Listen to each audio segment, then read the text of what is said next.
Alhamdulillah. So, kalau ikutkan sebelumnya kita tadabbur Al-Muhsin, kita teruskan dengan Al-Muhsin. Jika doktor sudah bersedia, so saya menjemput Dr. Muhammad untuk meneruskan sesi tadabbur Asmaul Husna Al-Muhsin. Tafadhal ya doktor. Terima kasih. Assalamualaikum warahmatullahi wabarakatuh. Alhamdulillahi wa kafa wassalatu wassalamu ala al-mustafa wa ala alihi wa sahbihi ahli sidqi wal wafa. Ikhwafillah rahimakumullah, puan-tuan yang dirahmati Allah subhanahu wa ta'ala. Kali ini kita menyelesaikan Al-Muhsin, habis itu kita sambung dengan Asy-Syakur dan Asy-Syakir, karena mestinya setelah kita memahami dampak dari perbuatan ihsan Allah subhanahu wa ta'ala yang memiliki nama Al-Muhsin, harapannya dua. Satu, kita juga pelan-pelan menjadikan pribadi kita menjadi Al-Muhsin dengan sebanyak mungkin melakukan perbuatan ihsan. Yang kedua, kita mestinya juga bersyukur kepada Allah subhanahu wa ta'ala atas limpahan ihsannya Allah kepada kita. Karena itu saya pikir kayaknya menjadi sangat penting juga korelasinya jika kita mengaitkan Al-Muhsin dengan Asy-Syakir atau Asy-Syakur. Seingat saya belum, jadi nanti sehabis Al-Muhsin, agar pemahaman kita terhadap konsep ihsan yang mestinya tidak saja melahirkan pribadi yang juga melakukan perbuatan ihsan pula, sebagaimana perintah Al-Quran wa ahsin kama ahsanallahu ilaik, tapi dampaknya juga mestinya kita menjadi pribadi yang bersyukur. Karena itu pilihan asma Allah setelah Al-Muhsin, insya Allah yang saya akan kaji adalah Asy-Syakir atau Asy-Syakur yang dibentangkan di dalam Al-Quranul Karim. Oke, tapi untuk kali ini kita selesaikan dulu Al-Muhsin. Tapi kalau tertarik juga, saya semalam ada kajian, mungkin saya butuh nantilah masa jeda, mungkin hal yang sudah sangat umum sebenarnya, tapi penting juga untuk kita review ulang, yaitu mengenal Al-Quran. Jadi ada kajian baru dengan teman-teman di Faculty of Medicine di Brawijaya University di Malang, di urologi. Jadi kajian paling masih awal, namanya Ma'rifatul Quran. Ya, jadi saya bahas tentang definisi bahasa, tentang istilah, karakter Al-Quran, nama-nama Al-Quran, dan apa sikap kita, attitude kita mestinya berkenaan dengan Al-Quranul Karim. Kalau dirasa itu juga penting, mungkin saya bisa jelaskan 15-20 menit sebagai tambahan di sela-sela Asmaul Husna. Oke, kira-kira itulah. Oke, untuk kalau nanti materinya habis maksud saya. Oke, kita awali dari Al-Muhsin. Seingat saya kemarin kita sampai di saya lihat dulu slide-nya agak cepat. Saya ini pelupa orangnya. Ini sudah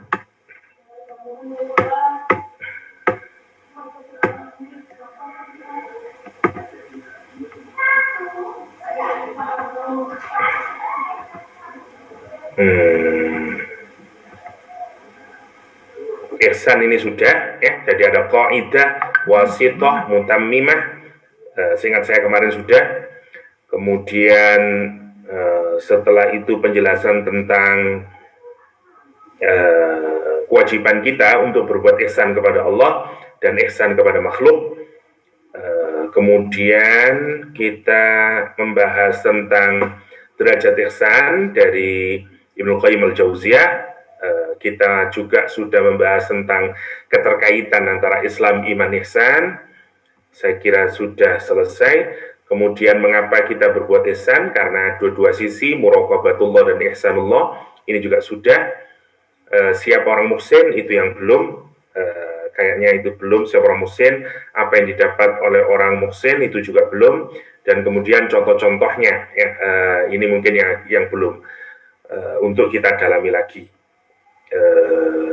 Kayaknya itu yang belum. Sama apa yang kemudian how can you live by this name. Nah, jadi poinnya tinggal itu aja. Oke, kita mulai dari bu'isal muhsinun, ya, karena yang lain sudah. Saya tidak mengulang lagi. Kita lihat, kalau kita lihat Al-Quranul Karim, siapakah orang muhsin? Ayat yang pertama yang kita kaji adalah Al-Baqarah 112. Allah Subhanahu wa taala menjelaskan di ayat ini, bala man aslama wajhahu lillah wa huwa muhsin falahu ajruhu 'inda rabbih wa la khaufun 'alaihim wa la hum yahzanun. Bala itu adalah jawaban afirmatif untuk pertanyaan yang bernada negatif, tetapi butuh dikonfirmasi. Misalnya, bukankah saya Yahya? Maka jawabannya adalah bala, bukan na'am. Na'am adalah pertanyaan positif dijawab dengan positif. Atau misalnya, apakah rumahmu di Malang? Misalnya, saya jawab na'am. Tapi kalau pertanyaannya menggunakan negatif, maka jawabannya bala. Jadi bala itu afirmatif yang sudah yang masuk di dalam pemikiran, diterima oleh audiennya. Jadi audien menjadi amat sadar bahwa dia mengkonfirmasi pernyataan tersebut secara positif dengan menggunakan kata bala. Misalnya Quran menggunakan ketika kita berada di alam ruh, ya, semua dikumpulkan. Allah berkata kepada kita, alastu birabbikum, bukankah aku ini Rob kalian?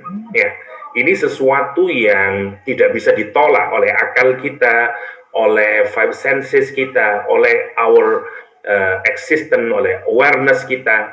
Something yang begitu amat sangat clear dan real. Karena itu Allah menyatakan, alastu birabbikum, tidakkah aku ini, bukankah aku ini Rob kalian? Dan karena kita menerima, meyakini, memahami, kita menyatakan bala syahidna. Indeed, of course, ya Allah, ya, we witness, we bear witness, namanya bala. Di ayat ini sama, bala man aslama wajhahu lillah fahuwa muhsin. Man, siapa saja, anyone, aslama dari give up, surrender, submit. Jadi orang yang surrender, orang yang submit, orang yang give up, apa yang kita give up? Our will, our intention, semua keinginan egoistik, our selfishness. Apa yang kita submit? Semuanya. Jadi kita mensubmit diri kita kepada Allah SWT. Kita surrender. Jadi asumsi dari aslama itu, nanti orangnya disebut dengan muslim, adalah orang yang sebenarnya sekarang menghilangkan egoismenya, selfishness-nya, karena dia kepingin menyerahkan semuanya kepada Allah Subhanahu wa Ta'ala. Sekarang dia mau hidup dengan will-nya Allah Subhanahu wa Ta'ala. Dia mau submit dengan kehendaknya Allah Subhanahu wa Ta'ala. Dia mau surrender, hidup diatur dengan aturan Allah Subhanahu wa Ta'ala. Itu ide pokok dari kata aslama. Dari kata aslama, ya. Jadi orang yang menyerahkan dirinya. Karena aslama itu transitif, ya. Jadi seperti kata saya makan nasi misalnya, atau jangan makanlah, saya memukul. Memukul itu transitif, harus ada objeknya, ya. Sama dengan aslama, karena aslama itu mutaaddi, ya. Jadi apa yang kita surrenderkan, apa yang kita submitkan. Di ayat ini menggunakan bahasa simbolik wajhahu. Wajah itu kan sebenarnya, kenapa Quran tidak menunjukkan nafsu kita atau apalah, misalnya kalimatnya bala man aslama nafsahu, bala man aslama apalah, masih banyak. Kenapa wajah? Satu, wajah itu simbol kehormatan, our honor, our characteristic, our apalah. Wajah ini simbol kita, ini deteksi paling menarik, ya, dari manusia itu kita mendeteksinya dari wajah. Wajah simbol our beauty, our existence, our honor, our intelligence, dan segala macamnya.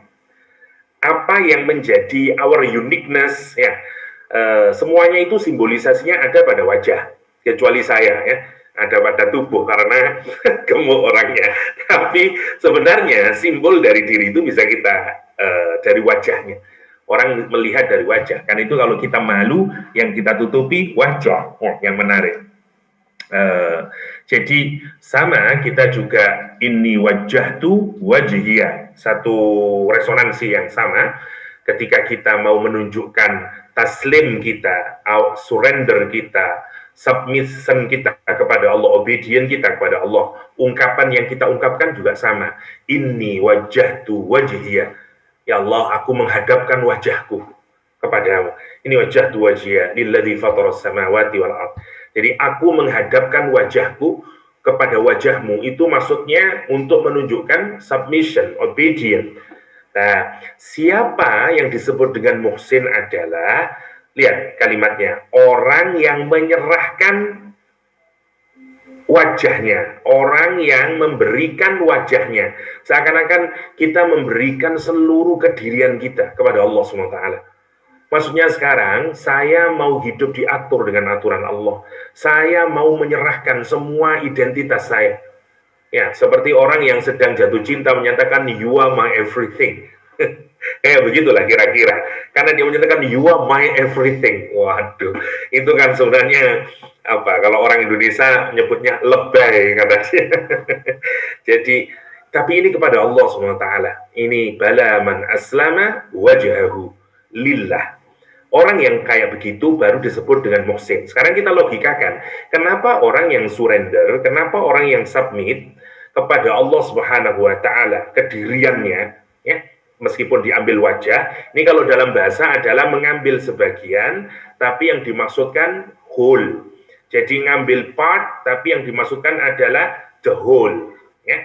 Wajah bagian dari diri, karena dia yang paling penting dari diri kita. Ya, karena itu, tapi bukan berarti hanya wajah, keseluruhan, ya, keseluruhan. Di situ ada simbol kehormatan, ada simbol intelektualitas, ya, otak kita, simbol kecantikan, yang biasanya kita proud of our physical appearance, our intellectual, dan segala macamnya. Jadi simbol yang dipakai oleh Allah. Yang seringkali itu yang membedakan kita dengan orang lain. Look, kita ini sering membedakan orang lain hanya dari wajah. Masya Allah kalau kita pikirkan. Otak kita ada di sini, ada di wajah. Penampilan kita yang kemudian membuat kita merasa I am prettier, I am smarter, I am more beautiful than. Itu semuanya muncul dari wajah. Yang menarik, begitu kita compare kepada Allah, ya, smartness, our beauty, semuanya itu kita kemudian menyerahkan semuanya kepada Allah. Lah, orang yang kayak begitu namanya muhsin. Namanya muhsin. Nah, sekarang kita logikakan, kenapa orang yang menyerahkan kepada Allah, maka dia menjadi muhsin? Karena sekarang, gini, semua orang melakukan tindakan itu berangkat dari intention, dari motif yang akan driving them. Ya. Jadi kan sebenarnya, action itu adalah realization atau manifestasi dari apa yang ada di dalam motif kita, apa yang ada di dalam hati kita. Nah, sekarang orang selama masih punya egoism, punya selfishness, punya any other interest, ya, dan Allah Subhanahu wa taala, tentu saja akan melahirkan sebuah produk, activity atau apa sajalah yang tidak mungkin mencapai excellence. Tetapi begitu dia membuang sekarang, ya, selfishness-nya, egoismnya, sekarang yang menjadi motifnya itu Allah. Padahal Allah itu muhsin. Ya. Maka dia tahu sekarang destinasinya ke Allah, dia lakukan for Allah, by Allah. Ya. Maka tentu saja hasilnya kemudian akan menjadi maksimal. Kenapa? Karena dia sekarang submit to Allah SWT. Dia sekarang obedient to Allah SWT. Itu yang menjadikan dia menjadi muhsin. Karena orang diamati karena dia merasa sekarang diawasi oleh Allah, dia melakukan bersama Allah Subhanahu wa taala. Karena itu dia menjadi muhsin. Ini yang harus kita pikirkan berkenaan dengan how to create ourselves to be a muhsinun. Muhsinun. Caranya adalah aslama wajhah lillah. Aslama wajhah lillah. Nah, orang yang sudah jadi muhsin, lihat kata Allah, falahu. Maka untuk orang yang sudah menyerahkan dirinya kepada Allah, ya, yang sekarang hidup di dalam aturannya, falahu ajruhu, falahu ajruhu, maka bagi dia nanti akan dapat reward. Ajr itu sebenarnya kayak salary saja. Habis orang melakukan, nanti begitu sudah selesai maka dapat upahnya. Ajrun itu upah ya, yang diberikan setelah orang melakukan aktiviti. Ainda Rabbi, lihat kalimatnya. Quran tidak menyebutkan misalnya di ayat yang lain falahum ajrun apalah jannatun tajri, dikasih surga mengalir di bawahnya. Sekarang Allah tidak ngasih tahu type of rewardnya, dan dikasih tahu salary-nya apa. Cuma dikasih tahu ajruhu inda rabbi. Balasannya, rewardnya di sisi Allah Subhanahu wa taala. Ini kalimat yang menunjukkan cinta, ya, kalimat yang menunjukkan ungkapan jenis reward yang sudah tidak uncountable, tidak terhitung, sampai sudah tidak dimention. Seperti kalau saya mau ngasih reward, katakanlah, misalnya saya punya dua orang, satu katakanlah namanya Fatimah. Fatimah saya baru saja kenal, dan saya nggak tahu siapa dia dan segala macamnya. Yang kedua misalnya Atiqah, ya, karena ada tulisannya, jadi saya ingat terus sama Atiqah. Ada Atiqah, ada Fatimah katakanlah. Terus sama Fatimah, saya karena punya banyak makanan, saya bilang, Fatimah minta makanan, saya kasihlah makanan. Ada orang lagi minta, saya kasih makanan. Atiqah terus saya minta, saya bilang, untuk Atiqah gampang. Nanti makanannya, nanti kamu aja, terserah saya dah. Itu kenapa? Karena saya mau memberikan yang lebih dari yang ordinary. Yang ini untuk ordinary person, saya kasih ordinary. Yang untuk kamu, oke, okay. Untuk kamu nanti. Itu karena saya ingin memberikan sesuatu yang lebih. Sehingga saya berikan sama dengan yang lain. Lihat kalimatnya. Untuk orang muhsin, Allah kasih dia ajruhu inda rabbi. Masya Allah. Ajruhu inda rabbi. Seperti balasan orang berpuasa itu. Kalimatnya juga menggunakan kalimat, as-sawmu li wa ana ajzi bih, kata Allah SWT. Puasa itu milikku, untukku, kata Allah. Wa ana ajzi bih, dan aku yang akan membalasnya. Tapi tidak disebutkan seperti haji, pahalanya surga. Maksudnya dia lebih hebat lagi. Masya Allah.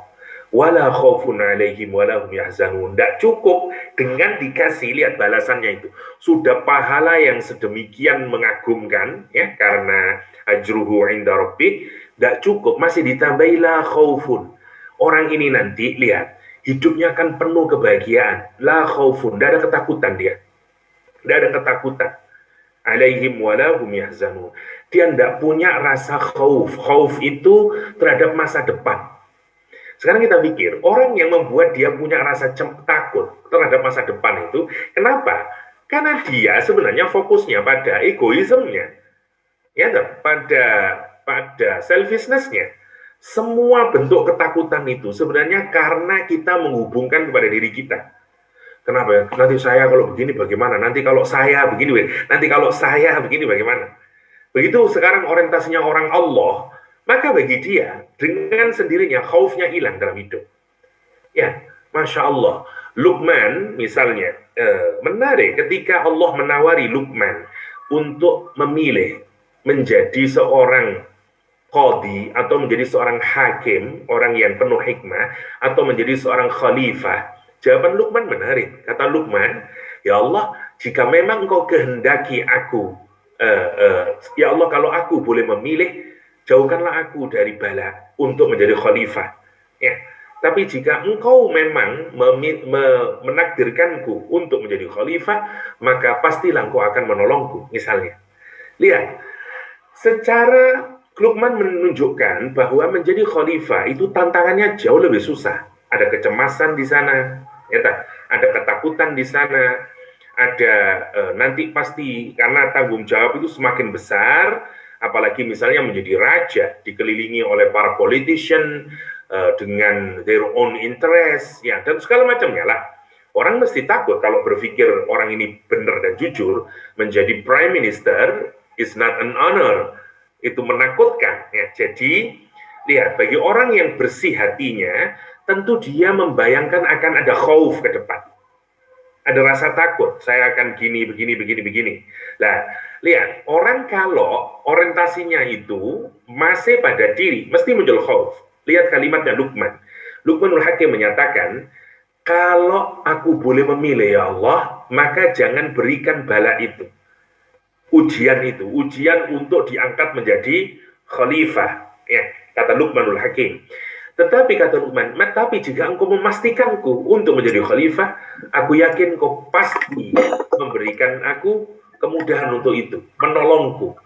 Jadi kemudian khaufnya akan hilang. Kenapa? Karena dia aslama wajhahu. Itu konkretnya. Kita ini nanti semuanya lah, semua orang mau menikah, ada khauf. Bagaimana nanti calon suami saya? Apakah dia akan menghormati saya? Apakah, wah, pasti ada khauf. Kalau orang bersandar pada dirinya terus, tidak mungkin khaufnya hilang. Tapi kalau dia bersandar kemudian menyerahkan pada Allah, pastilah jodoh. Kalau lah, mesti orang ada keraguan ketika orang mau menikah. Benarkah dia jodoh saya yang terbaik? Bagaimana dia nanti akan menghormati saya, menghormati keluarga besar saya? Pasti orang takut. Tapi kalau dia aslama wajahulillah, bahwa jodoh itu adalah min ayatihi, baik buruknya nanti juga bagian dari takdir yang sudah ditetapkan Allah. Kalaulah dia kurang baik, itulah mungkin peluang saya untuk mendakwai dia. Khauf jadi hilang. Itu yang menarik. Silakan direnungkan sendiri, kenapa kemudian Allah menyatakan bahwa orang yang aslama wajahu ay muhsin itu dia tidak ada khauf. Masya Allah ya. Sederhana secara konsep, tapi ini berat untuk melaksanakan. Mari kita pikirkan apa saja yang membuat kita khauf itu, karena kita kurang submisif, kita kurang surrender, kita kurang give up kepada Allah Subhanahu wa taala. Pada maunya Allah, kita lebih besar maunya diri kita sendiri. Yang kedua, walahum yahzanun. Walahum yahzanun. Dan dia tidak akan nyesel terhadap apa yang lalu, tidak akan susah terhadap yang sudah selesai, karena itu juga bagian dari takdirnya Allah Subhanahu wa taala. Masya Allah ya. Jadi gambarannya orang muhsin itu hidup di dunia dia bahagia. Ya, dalam keadaan apapun dia, entah dia kaya atau miskin, entah dia banyak masalah atau tidak, bagi dia itu tidak akan merubah kualitas kehidupan dia. Masya Allah. Karena dia yang manage kehidupannya, bukan dia yang dimanage oleh kehidupan. Itu yang dua hal yang berbeda. Oke, di surat An-Nisa kalimatnya sama, kurang lebih. Allah SWT menyatakan waman ahsanu, kata Allah Subhanahu wa taala, mimman aslama wajhahu lillah wa huwa muhsin. Lihat, siapa yang lebih keren ya, siapa yang lebih ihsan, lebih excellent, kata Allah, dibanding orang yang menyerahkan, yang pasrah, memasrahkan wajahnya kepada Allah SWT, dan dia orang muslim. Sama. Wattaba'a millata Ibrahim Hanifah. Sekarang kita dikasih contoh konkret, kalau mau jadi orang muslim, ikutilah millahnya Ibrahim. Ikutilah millahnya Ibrahim yang dia itu hanif. Wattakhadallahu Ibrahima khalila. Ya, sekarang dilihat. Jadi, tidak ada orang yang lebih baik dalam pandangan Allah SWT dibanding orang yang menyerahkan dirinya kepada Allah Subhanahu wa taala. Willnya, ya, kehendaknya dan segala macamnya. Dia orang muhsin. Ya. Terus caranya dikasih tahu, kalau kamu mau menjadi orang muhsin, contoh konkret dari orang muhsin itu adalah Ibrahim.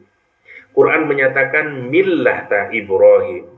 Millah dari kata al-mail, ya, artinya incline atau condong.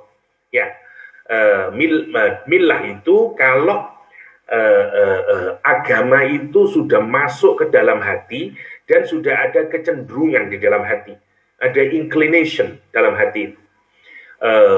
Misalnya orang yang baru masuk Islam misalnya, atau kita dulu waktu masih di primary school katakanlah, belum ada feeling, kita merasa Islam itu bukan something that we possess, something that we love. Ya, belum begitu Mas Le. Ya, sekedar sajalah. Tapi kalau kemudian kita growing, perasaan kita kepada agama, kepada Nabi, kepada Allah, itu mulai cinta dan ada kecenderungan, ini namanya millah. Namanya millah. Oke?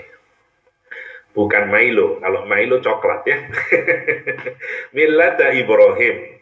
Nah, disebut millata Ibrahim karena Nabi Ibrahim itu adalah simbol atau contoh dari orang yang muhsin. Apa cirinya dia? Hanifan. Dia selalu condong kepada kebaikan.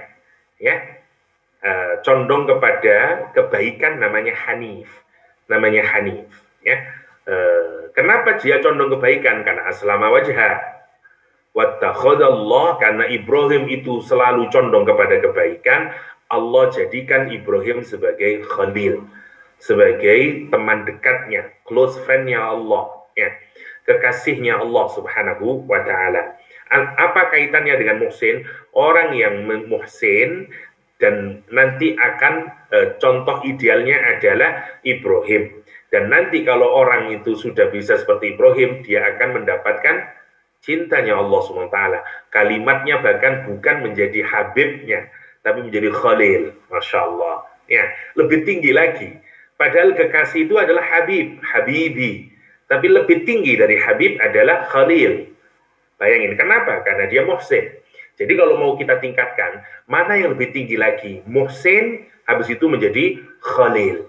Ya, jadi flow-nya itu begitu.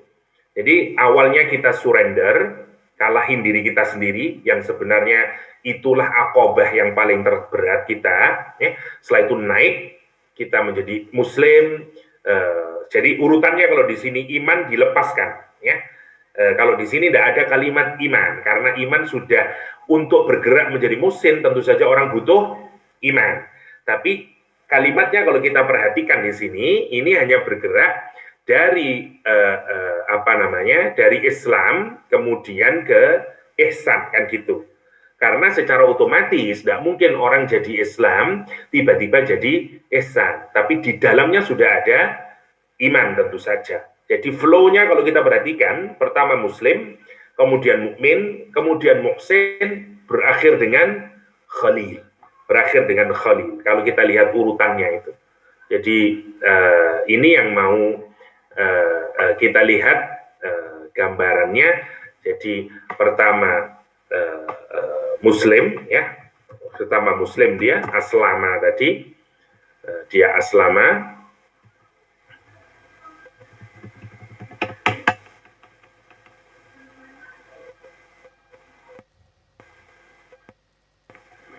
Habis Muslim, tentu saja meskipun tidak disebut oleh Al-Quran, dia mukmin, ya. Habis itu dia bergerak lagi menjadi muhsin, bergerak lagi dia menjadi khalil. Jadi khalil. Silakan dilihat Ibrahim misalnya, dia punya keinginan, tuntutan diri, tuntutan sosial, dan segala macam untuk bisa berpaling dari Allah SWT. Dia give up semuanya dan jadi muslim. Qala aslamtu li rabbil alamin. Jawabannya Nabi Ibrahim alaihissalam. Ketika diminta oleh Allah, jawabannya dia aslamtu li rabbil alamin. Kata dia, li rabbil alamin. Itu jawaban Nabi Ibrahim alaihissalam. Ya. Atau kalimatnya inni muhajirun ila rabbi, kata dia. Ini muhajirun ila rabbi, kata dia. Saya adalah orang yang hijrah kepada Rabbku. Ya. Saya pasrah, saya give up, saya surrender kepada Rabbku. Dan karena itu saya migrating dari diri saya sendiri sekarang ke Rabb, dari nafsu saya kepada Rabb. Ya. Kalimatnya menarik, padahal dia keluar dari Babilonia menuju Palestina, tapi kalimatnya bukan muhajirun ila Palestine, tapi muhajirun ila Rabbi, karena dia mau menunjukkan perubahan yang paling serius itu bukan pada perubahan fisik, tapi pada perubahan mental. Dan ini yang disebut dengan muslim. Kenapa Allah menggunakan contoh muhsin itu adalah Ibrahim? Karena memang stage-nya sama persis kalau kita ikuti. Jadi Nabi Ibrahim aslamtu lirabbil alamin, Ibrahim menyatakan muhajirun ila Rabbi. Habis itu dia, semua yang dilakukan Nabi Ibrahim adalah pekerjaan muhsin. Mulai Nabi Ibrahim terkenal dengan orang yang ahli sodako, ngasih makanan, menyembelih ratusan unta untuk orang sedekah dan segala macamnya. Ya, bagaimana Nabi Ibrahim berbuat baik kepada tamunya sebagai simbol dari ihsan. Semuanya nanti kalau kita lihat, semua perbuatan Nabi Ibrahim itu diawali dari aslama, ya. Nabi Ibrahim itu diawali dari aslama, ya, kemudian karena dia punya iman sehingga dia harus meninggalkan, amana, habis itu dia ahsana. Ya, setelah menjadi ahsana maka dia menjadi khalil. Perhatikan di dalam Al-Quran, pelajari kisah-kisahnya Nabi Ibrahim, kita akan mendapati sekian contoh ihsannya Nabi Ibrahim. Ihsannya Nabi Ibrahim kepada Sarah, ihsannya Nabi Ibrahim kepada Hajar, ihsannya Nabi Ibrahim kepada putranya Ismail alaihissalam, ihsannya Nabi Ibrahim kepada tamunya. Kita bisa dapati semuanya contoh konkret ihsan yang dilakukan oleh Nabi Ibrahim alaihissalam. Ya, saya tidak mengulang lagi ya, bagaimana Nabi Ibrahim berbuat ihsan kepada tamunya, datang malam-malam, tamu tidak dikenal. Bayangin, untuk itu saja kita tidak bisa meniru.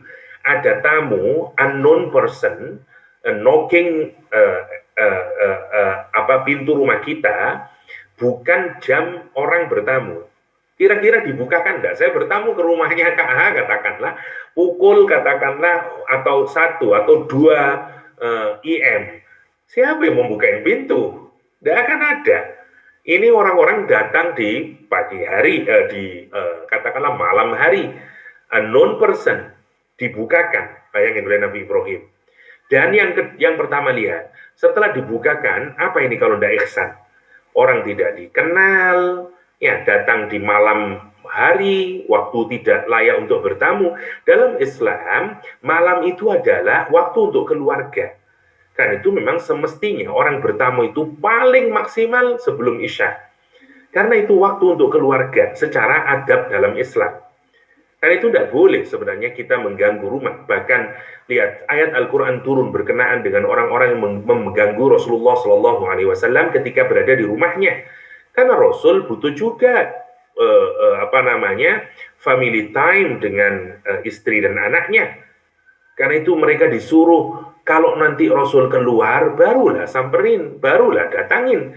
Tapi jangan kamu panggil Rasul dari luar rumah sehingga Rasul baru saja masuk, mungkin bercengkrama dengan istrinya, anaknya, ya sampai turun surat Al-Hujurat. Kenapa itu? Karena tidak ihsan. Karena tidak ihsan. Lihat, tapi Nabi Ibrahim alaihissalam, Masya Allah kalau kita perhatikan itu. Karena Nabi tidak mungkin menolak. Makanya surat Al-Hujurat membicarakan tentang kalaulah kamu sabar, ya sampai Nabi itu keluar, itu jauh lebih baik buat kalian. Kata Allah SWT. Ya. Itu namanya ihsan. Dan kalau orang sudah di ihsan, dia jadi khalil. Jadi sampai di sini kita sudah mendapati ya. Jadi orang itu lihat ada banyak hal yang diberikan oleh Allah untuk orang menjadi muhsin. Ya, untuk orang menjadi muhsin. Tadi yang pertama misalnya tadi dapat ajrun inda rabbi. Ya Allah, balasan yang kita tidak didetailkan oleh Allah karena terlalu istimewa sehingga hanya dikasih penjelasan balasannya di sisi Allah Subhanahu wa taala. Satu kalimat yang mengundang kita untuk sangat kepingin untuk mendapatkannya ya. Yang pertama ajrun inda rabbi misalnya. Yang kedua dapat apa dia? La khaufun alaihim. La khaufun alaihim. La khaufun wala yahzanun. Wala yahzanun. Yang ketiga dia dapat apa? Dia jadi khalil. Dia jadi khalil. Masya Allah. Perhatikan, ini yang diberikan Allah kepada orang-orang yang berbuat ihsan. Berbuat ihsan. Kita lanjutkan. Yang ketiga, siapa al-muslimun itu? Wa may yuslim wajhahu ilallah wa huwa muhsin. Faqad istamsaka bil urwatil wusqa, kata Al-Quran Karim di surat Luqman. Siapa yang pasrah menyerahkan kepada Allah Subhanahu wa taala, maka dialah orang muhsin. Dan dia apa cirinya? Istamsaka bil urwatil wusqa. Dia berpegang teguh ya. Dengan apa? Dengan urwatil wusqa, dengan janji yang sangat kuat dengan kitab Allah Subhanahu wa taala. Jadi kalau kita mudahkan adalah tipikalnya adalah orang yang menggunakan Al-Quran sebagai guidance-nya. Dia berpegang teguh dengan janjinya Allah, dengan Al-Quranul Karim. Katakanlah kalau untuk kita mudahnya adalah orang yang berpegang teguh ya dengan tali Allah Subhanahu wa taala. Orang berpegang teguh dengan tali Allah Subhanahu wa taala, yakni untuk konteks kita Al-Qur'anul Karim dengan tali yang kokoh, bil urwatil wuska, dengan dengan buhul tali yang sangat kokoh. Ya, Allah lah kesudahan segala urusan, ya. Jadi dia ciri berikutnya kalau orang itu mau muttaqin adalah jadikan Al-Qur'an sebagai urwah al-wusqa, tali dia yang paling kokoh. Al-urwah al-wusqa, al-istamsaka, orang berpegang teguh, ya. Itu ciri berikutnya dari orang muhsin, ya. Oke. Jadi itu siapa orang muhsin, kita kembalikan diri kita, karena berkaitan dengan urwatil wusqa, nanti kayaknya menjadi bagus juga kalau saya perlihatkan nanti yang ma'rifatul Quran secara cepat, ya. Oke, jadi dia istamsaka bil urwatil wusqa. Oke, untuk singkatnya, jadi 4, ya, kalau kita mau menjadi orang muhsin adalah cirinya adalah orang pasrah, ya, aslama wajah. Jadi kalau mau dimudahkan, cirinya adalah setelah aslama tentu saja ada amanah include di dalamnya, ya. Saya kasih begini aja lah, include di dalamnya amanah, habis itu ahsana, apalagi yang dilakukan oleh orang ini istamsaka atau istamsaka bil urwatil wusqa, dan itulah orang muhsin. Kalau nanti orang melakukan ini dapatnya 3, ini kurang tepat kalau diletakin di nomor 4, jadi lebih tepatnya di nomor di proses, ya. Jadi orang muhsin adalah orang yang ngikutin example-nya Nabi Ibrahim alaihissalam.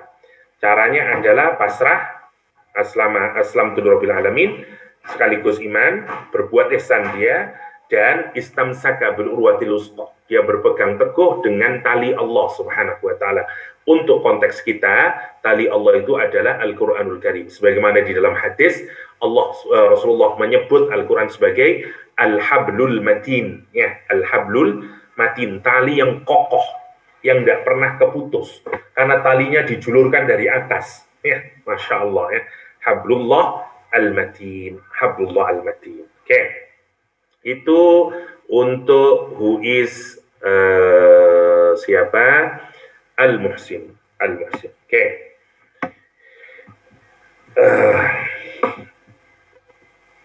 Ini sudah kemarin, sekarang dapat apa? Ya, ini sebagai tambahan saja, dapat ihsannya Allah SWT. Jadi orang muhsinun dapat 1 ihsanullah. Karena Allah menyatakan hal jazaul ihsan illal ihsan. Yang keempat yang didapatkan oleh orang muhsin adalah dapat ihsanullah atau kebaikannya Allah Subhanahu wa taala. Saya mudahkan lagi lah biar tidak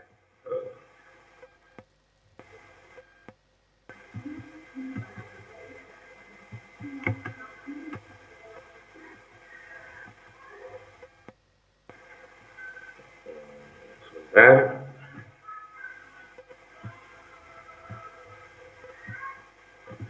Jadi kalau kita lihat yang didapatkan oleh orang muhsin adalah 1 ajrun, tadi ajrunnya inda rabbi.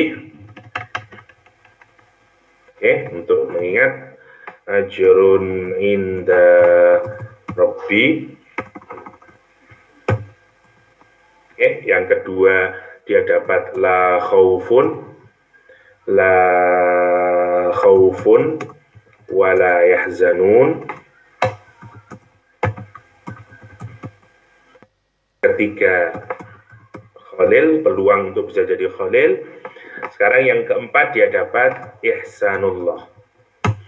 Dari mana kita mendapatkan itu? Dari hal jazaul ihsan ilal ihsan, ya. Wa anfiqu fi sabilillah wa la tulqu bi aydikum ila tahlukah wa ahsinu innallaha yuhibbul muhsinin. Dapat apa? Wa anfiqu, berinfaklah, fi sabilillah, di jalan Allah, wa la tulqu bi aydikum ila tahlukah, dan kamu jangan jatuhkan dirimu itu kepada kehancuran, ya, karena pelit dan segala macam yang nanti akan membawa kehancuran itu. wa ahsinu, berbuat ihsanlah. Innallaha yuhibbul muhsinin. Sesungguhnya Allah mencintai orang-orang yang berbuat ihsan. Dapat apa lagi? Mahabbatullah, ya. Dapat cintanya Allah Subhanahu wa taala. Jadi dapat khalil, dapat mahabbah. Masya Allah, ya. Dapat apa lagi orang muhsin itu?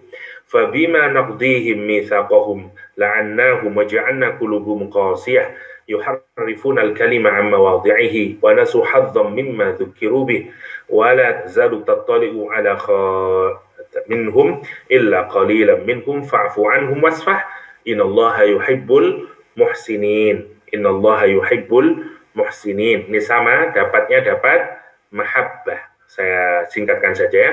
Fa'atahumullah thawabad dunya wa husna sawabil akhirah. Wallahu yuhibbul muhsinin. Muhsinin. Ya. Sama, Allah memberikan cinta kepada orang-orang muhsinin. Tentu ini balasan yang jauh lebih tinggi dari balasan orang beriman, orang yang berbuat amal soleh.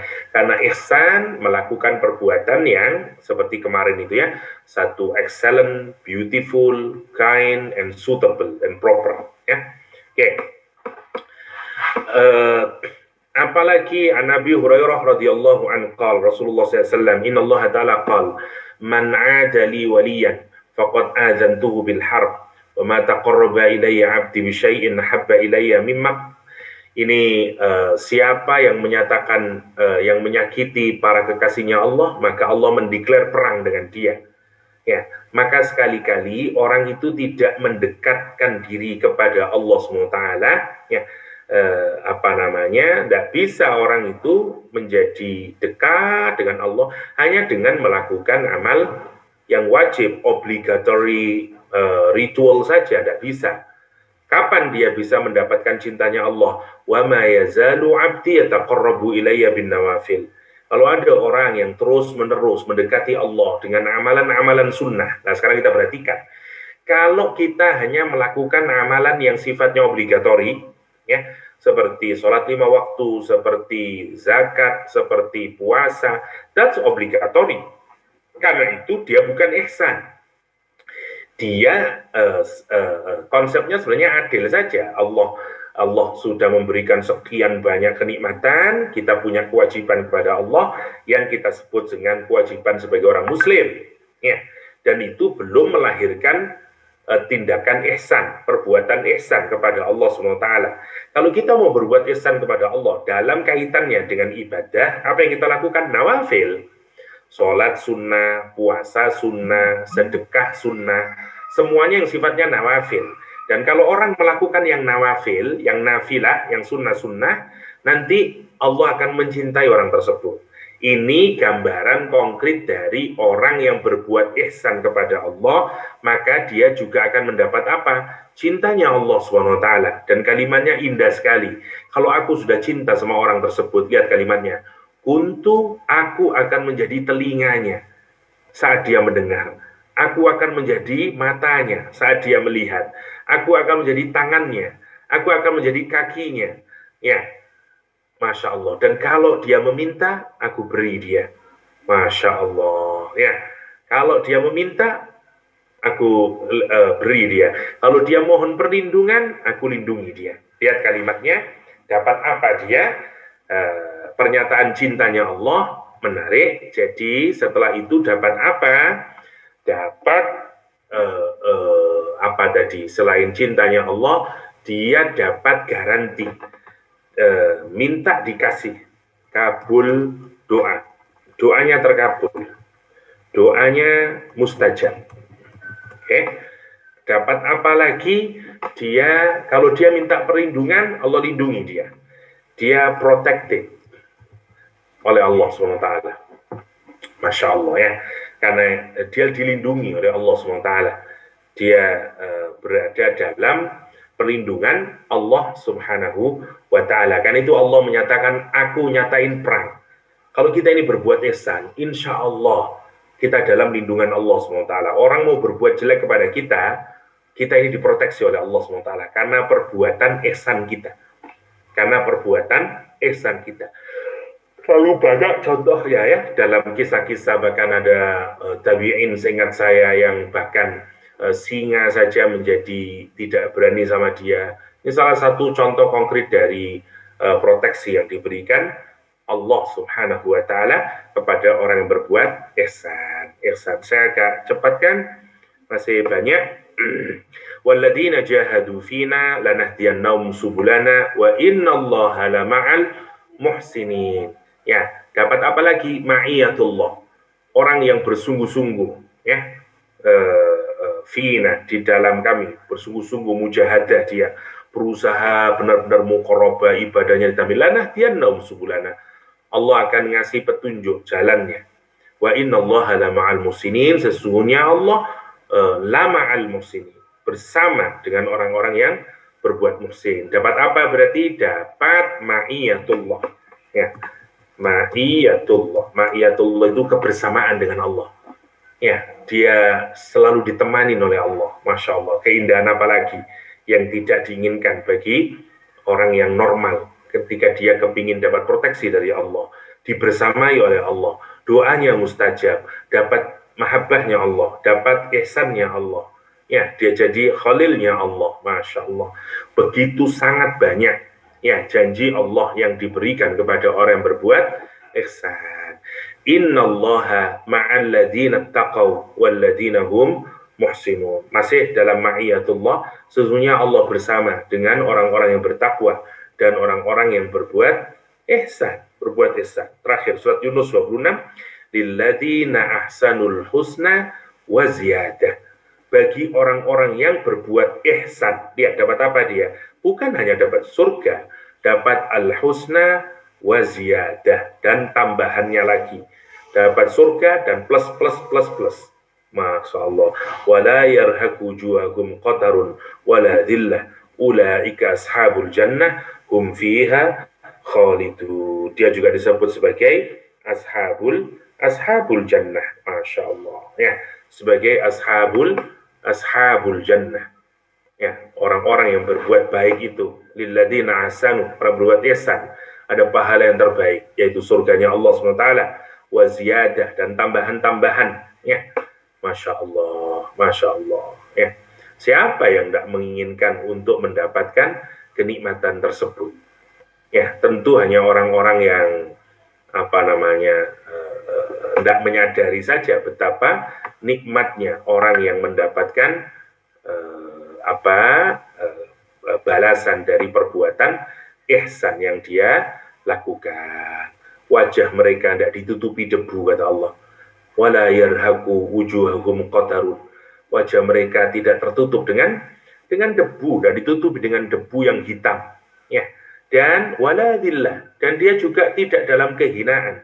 Tapi ulaika ashabul jannah. Mereka adalah ashabul jannah. Hum fiha khalidun. Apa kalau kita tambah yang dipastikan bagi orang berbuat ihsan? Nomor 9, dia dapat husna wa ziyadah. Dapat surga plus, ya. Dapat surga sama plus ya. Ada tambahannya. Yang 10, dia dapat apa lagi, kata Allah? Dia tidak hina dan dia tidak diliputi debu. Ya. Ini gambaran dari fisiknya orang ini kalau nanti masuk di akhirat, ya. Wala tarhaqu qatarun wala dhillah. Ya. Kita sebut saja ini bukan masuk yang, tapi memang ayatnya menggunakan wala yarhaqu wujuhahum qatarun wala dhillah, wala qatar wala dhillah, itu sajalah untuk memudahkannya agar mengingat. Jadi tidak ada la qatarun, ya, nggak ada debu di wajahnya nanti, la dhillah, tidak ada kehinaan dia, ya. Bahkan dia disebutkan oleh Allah di ayat ini sebagai siapa dia. Kemudian nomor 11-nya, kenikmatannya, kata Allah SWT, yang adalah begini nih. Oke.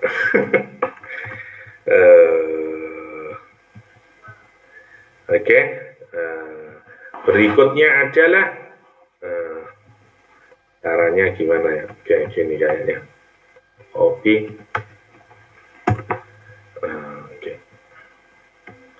Nah, jadi nomor 11-nya adalah dia sebut Al-Quran sebagai Ashabul Jannah. Ashabul Jannah. Masya Allah. Lihat, ini yang kita bisa list saja, ini beberapa jenis impact, konsekuensi, pahala yang diberikan Allah kepada orang berbuat ihsan. Ajrun inda rabbi, la khaufun khalil, ihsanullah, mahabbatullah, doa mustajab, protected, ma'iyatullah, dapat husna wa ziyadah, la qatarun wala dhillah. Saya mau jelaskan la qatarun wala dhillah. Ini begini ya. Sebenarnya banyak ayat-ayat Al-Quran yang menggambarkan wajah untuk menggambarkan situasi yaumul kiamah. Gitu. Misalnya di ayat lain, misalnya Allah menggambarkan wujuhu yauma idzin, misalnya naimah. Yang lain menyatakan wujuhu yauma idzin basirah, ada yang penuh dengan debu, kalihah, lesu, capek, exhausted, namanya kalihah. Ya, ada yang glowing. Ya, kata Al-Quran wujuhu yauma idzin nadhirah, glowing dia, shining dia, penuh kebahagiaan dia. Quran menggambarkan. Nah, ini gambaran juga orang nanti di yaumul kiamah itu, misalnya kalau kita pakai surat Al-Qiyamah ya, kata Al-Quranul Karim untuk menggambarkan the scene of resurrection ya. Begitu kita dibangkitkan di dalam kubur, Al-Quran menggambarkan fa'idha bariqal basar. Bariqa itu maknanya adalah gini, kalau kita melihat sesuatu yang shocking, kemudian kita ketakutan, kemudian muncul rasa kekhawatiran, keraguan, takut, campur aduk jadi satu, sama lah kita ini kalau melihat sesuatu yang amat shocking, mau positif atau negatif, itu membuat kita terbelalak, tidak bisa berkedip kita. Saya katakanlah ladies of Egypt, Egyptian ladies, melihat how handsome Yusuf alaihissalam, shocking dia. Begitu dia shock melihat kok ada manusia setampan ini, dia tidak bisa berkedip. Ya, dia terbelalak melihat Yusuf. Wow, mahada basyara in hada illa malakum karim. Atau melihat sesuatu yang amat sangat mengerikan. Kalau kita melihat sesuatu yang amat sangat mengerikan, kita tidak bisa berkedip. Bariqo itu adalah keadaan di mana orang shock karena melihat sesuatu yang amat sangat menakutkan, mengkhawatirkan, sehingga dia tidak bisa mengedipkan matanya. Nah, Quran menggambarkan ekspresi untuk menggambarkan suasana yaumul kiamah itu dengan kalimat faida bariqal basar. Ketika mata itu kemudian terbelalak, tidak bisa lagi dikedipkan karena kita shocking. Kenapa? Melihat apa? Melihat bulan kehilangan cahaya, matahari kehilangan cahayanya, dan kemudian tabrakan, melahirkan api yang sangat menakutkan. Wa jumi'a syamsu wal qamar. Nah, setelah itu Allah menggambarkan ada sebagian wajah wujuhu yauma idzin nadhirah. Wajahnya glowing, shining. Ada wajah yang basirah, tertutup debu, lesu, exhausted. Lah, orang yang muhsin kata Allah, la qatarun wala dhillah. Ya, dia tidak ada debu wajahnya. Maksudnya begini, orang berdebu itu sebagai simbol dari pekerjaan. Ya, jadi kalau orang bekerja, maka sisa dari pekerjaannya itu nempel di wajahnya, yaitu debu. Untuk menunjukkan apa? Exhausted dia. Kita kalau melihat ada orang yang bekerja sangat payah, lesu dia, tidak ada kelihatan happy-nya sama sekali. Dekil kata orang Indonesia ya, dekil, capek, exhausted, overwhelmed dia, namanya la qatarun. Ya, dia orang yang ihsan tidak ada la qatarun. Dia shining wajahnya, dia glowing wajahnya, berseri-seri wajahnya. La dhillah, dan tidak ada kehinaan dia. Allah, ya, yaumul kiamah. Dan Allah menyatakan dia ashabul jannah. Oke, ashabul jannah. Hum fiha khalidun. Hum fiha khalidun. Oke. Kita lanjutkan. Nah, ini sekarang kita masuk ke contoh saja beberapa agar kita bisa melihat. Yang pertama, misalnya Allah menggunakan kata ihsan. Kita ambil contoh sekarang, saya tidak tahu apakah sudah saya jelaskan atau enggak. Nanti tolong Atikoh memberitahu atau KH. Kita ambil 3 contoh kata perbuatan ihsan yang digambarkan Al-Quranul Karim. Ya, yang pertama kita ambil dari An-Nahl. Innallaha ya'muru bil adli wal ihsan wa ita'i dzil qurba wa yanha 'anil fahsya'i wal munkar wal baghi ya'idzukum la'allakum tadhakkarun. Lihat. Innallaha ya'muru, sesungguhnya Allah memerintahkan bil adli, untuk melakukan berlaku adil. Wal ihsan, ihsan, wa ita'i dzil qurba, dan memberikan kepada kerabat kita. Ya, jadi ada 3 sekarang, 3 do's. Ini sudah. Sudah. Doktor, Ya. mungkin kalau ada soalan doktor sebelum doktor sambung tu. Oke. Silakan ya. Atika, mungkin ada peserta nak tanya ke, nak respon? Dr. Muhammad, ada satu soalan di chat sebelum kita open soalan secara lisan. Betul ke ini Luqman berkata, jika aku dapat memilih, maka jauhkan aku dari bala. Tapi jika ini ditakdirkan ke atasku, aku pasti Allah menolongku. Betul kan? Oke. Saya baca dari tafsir Al-Qurtubi tentang Luqmanul Hakim.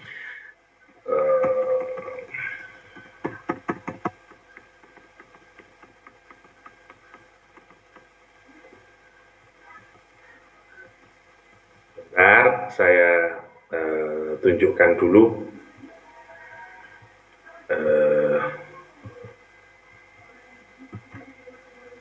Gimana ini mengecilkannya? Oke.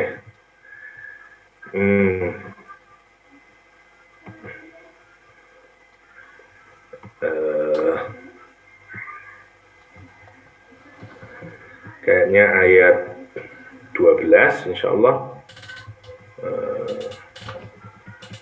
Sebentar. Walaqad ataina Al-Qurtubi. Oke.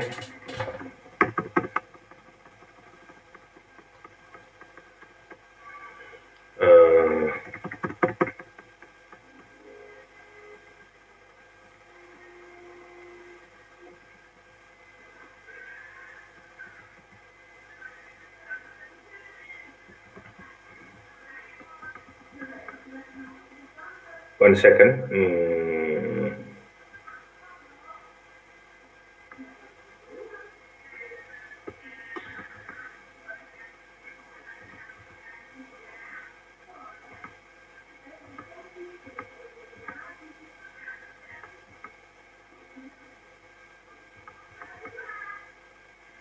Di mana tadi saya baca?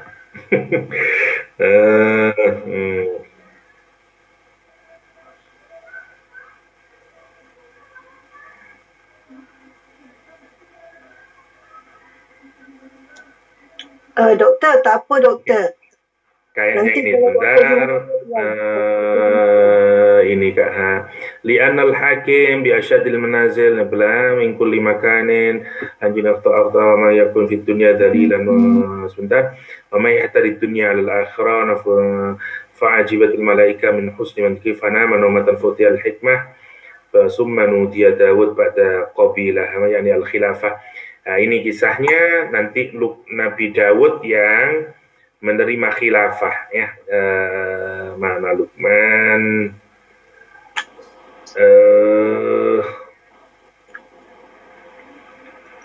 Fakhayyarahu ayyaj'alahu khalifah yahkumu bil haq faqala rabbi. Ini kalimatnya kelihatan Atikah di share screen-nya?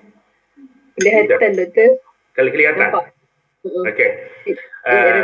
Kalimatnya ini qala rabbi yang saya quote tadi, ya Rabb, wahai Rabb, in khayyartani qabiltul afiyah wa taraktul bala. Ya, jika saya ini diberikan kebolehan untuk memilih, maka aku menerima menjadi afiyah. saya baik-baik sajalah dan saya meninggalkan bala itu, yaitu yang dimaksud adalah menjadi khalifah, menjadi raja. Wa in azam ta'alayya fasam'an wa ta'atan. Tapi kalau engkau telah menentukan, ya, telah berazam bahwa memang saya akan jadikan khalifah, fasam'an wa ta'atan, maka aku dengar dan aku taat. Fa innaka sata'simuni, karena engkau ya Allah pasti akan melindungiku. Nah, itu yang saya quote tadi. Dan Allah memberikan kepada Luqman hikmah, bukan khilafah.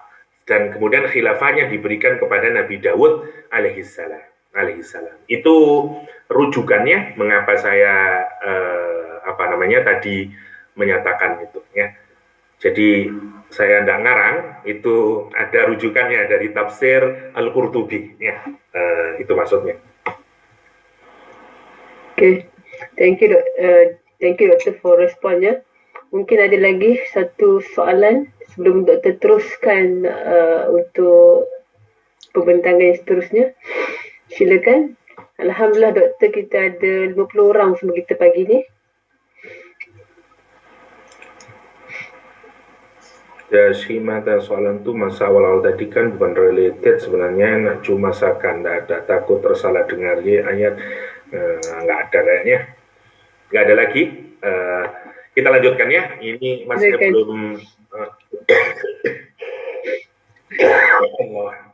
nanti terlalu lama nggak selesai nggak jadi asyakur nanti kelamaan. Oke, kayaknya ini tidak terlalulah saya move saja, tapi intinya adalah di ayat ini Allah menyuruh kita melakukan 3 hal dan kita tidak melakukan 3 hal. Yang 3 hal adalah adl, ihsan, sama ita'idil qurba, memberi kepada kerabat yang dekat. Yang tidak boleh, Allah memerintahkan kita, melarang kita untuk melakukan fahsya, mungkar, sama bagh. Saya tidak menjelaskan secara detail, cuman ini saja yang ingin saya jelaskan. Allah menyuruh kita berbuat ihsan, diletakkan setelah kita melakukan perbuatan adil. Dan ihsan diletakkan di pertengahan setelah ihsan ada ita'idil qurba. Yang pertama, adil adalah sebenarnya masih belum merupakan perbuatan ihsan.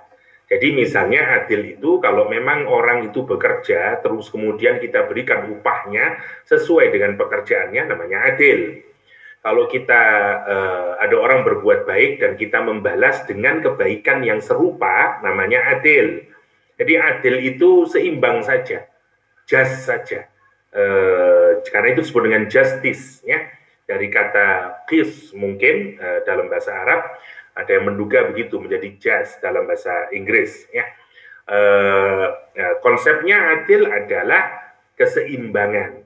Jadi tidak ada yang dilebihkan. You memberi A, saya balas A. Kamu memberi B, saya kasih B. Namanya adil. Ihsan adalah berbuat yang lebih baik dari ukuran standar. Seperti dulu ketika saya bercerita tentang Ibn Sa'nah, orang Yahudi yang menghutangi Rasulullah SAW, Rasul menambahi dengan 10 sok kurma. Namanya ihsan. Namanya ihsan karena dia memberikan kebaikan dari perbuatan yang semestinya. Misalnya mestinya dikasih 10, dia lebihkan lagi menjadi 15. Namanya ihsan. Nah, sebagian ulama tafsir menyatakan contoh ihsan yang konkret itu adalah salah satunya adalah berbuat baik kepada keluarga kita dalam makna pemberian nafkah, terutama kepada saudara-saudara kita. Kalau misalnya ada yang kesusahan, bibi, ataulah siapa, keponakan kita, keluarga-keluarga, itu adalah bagian dari contoh konkret perbuatan ihsan. Jadi urutannya kalau kita lihat di ayat ini, orang itu tidak mungkin berbuat ihsan sebelum dia adil. Dan contoh konkret dari orang berbuat ihsan adalah ita'idil qurba. Dia memberi sanak kerabatnya, memberi kakeknya, memberi neneknya, memberi keponakannya, memberi sepupunya, dan seterusnya, dan seterusnya. Itu contoh dari perbuatan ihsan. Ya, kenapa? Karena memberi dzil qurba bukan kewajiban dia, tapi dia melakukannya. Kenapa? Karena dia ingin berbuat ihsan. Ya, dia bukan kepada anak istrinya. Kalimatnya dipakai dzil qurba karena itu sebagai contoh konkret dari perbuatan ihsan. Kalau dia memberikan kepada istrinya, kepada anaknya, that's obligation as a husband katakanlah. Tetapi memberi kepada keluarga besar, ya, kepada extended family of wife misalnya, tentu itu bagian dari ihsan. Jadi kita melihat ini menarik, adil, ihsan, idul kurba. Ihsan diletakkan di pertengahan karena Allah mau, idenya adalah, kalau kita lihat ayat ini, idenya adalah ihsan hanya muncul setelah orang mampu berbuat adil, dan contoh konkret dari ihsan adalah bagaimana kita bisa berbuat baik, being generous kepada extended family kita misalnya. Itu contoh dari perbuatan ihsan yang dianjurkan oleh Al-Qur'anul Karim. Fal ihsan fauqal adl. Ihsan itu di atas adil. Wa dzaka annal adla huwa yu'tama alaih. Kalau adil itu hanya memberi apa yang memang menjadi kewajibannya. Ya. Dan sementara ihsan itu bukan begitu. Ihsan itu adalah lihat, kalau adil itu adalah kalau ihsan itu adalah memberi lebih banyak dan menerima lebih sedikit. Ya, menerima lebih sedikit. Itu yang menarik. Jadi ihsan adalah zaidun 'alal 'adl. Dia malah lebih daripada keadilan. Karena dia lebih tinggi lagi karena memberi yang lebih baik. Wa man ahsanu dinan mimman aslama wajhahu lillah wa huwa muhsinun wa ada'un ilaihi bi ihsan. Misalnya Al-Qur'an Karim menyatakan, oke. Man dzalladzi yuqridullaha qardan hasana. Ini menarik. Saya tidak tahu sudah jelasin atau enggak. Saya tanya, ini ayat ini sudah dijelaskan atau tidak? Tentang Abu Dahdah.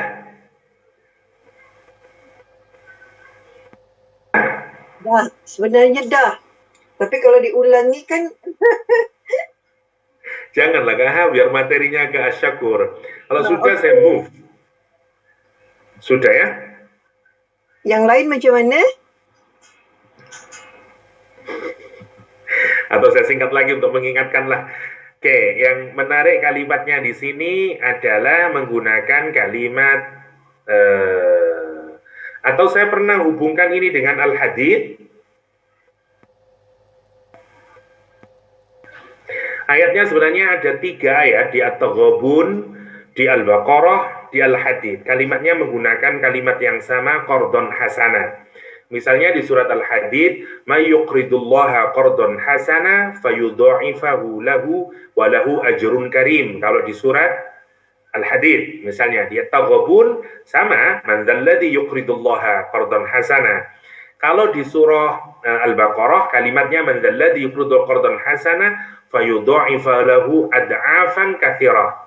Allahu yaqbid wa yabsut wa ilaihi turja'un. Ini ada sedikit perbedaan memang, ya. Saya mau menunjukkan kata yang menarik dari kata qardon hasana itu.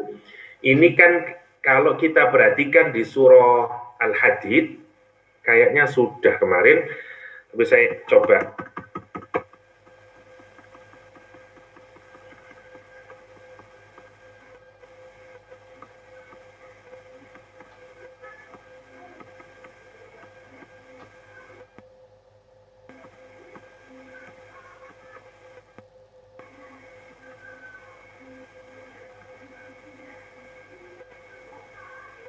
Sudah berarti Kak.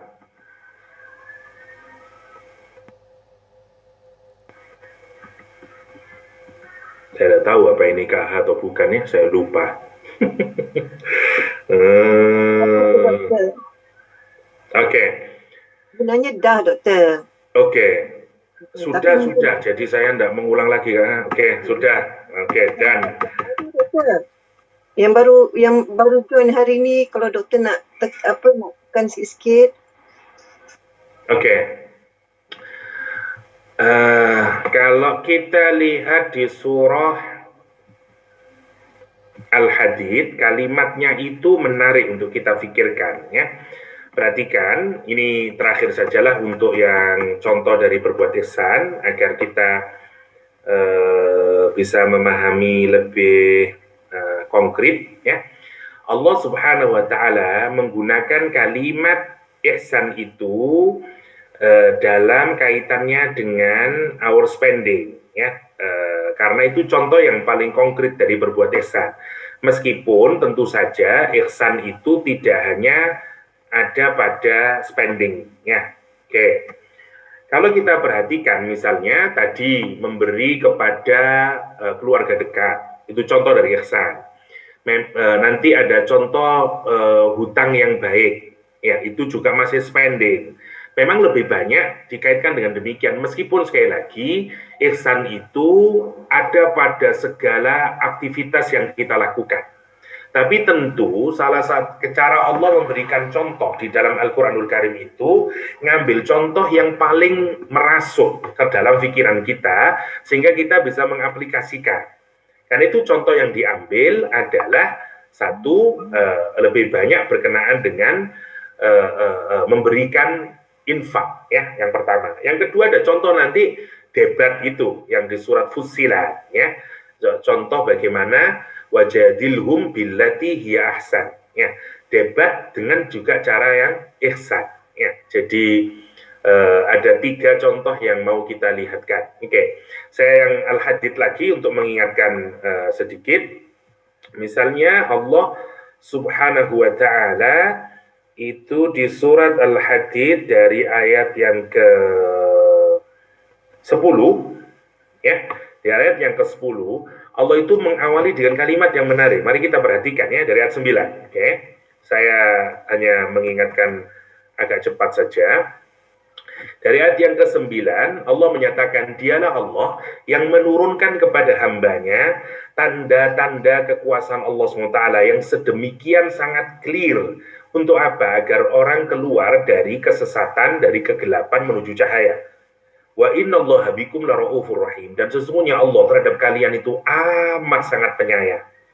Setelah Allah menjelaskan ayat ini, bahwa Allah Subhanahu wa Ta'ala itu amat sayang kepada kita semuanya, Allah kemudian menyatakan wa ma lakum, what's wrong with you? Apa yang salah denganmu? Kenapa kamu kok tidak mau berinfak? Allah tunfiku fi sabilillah.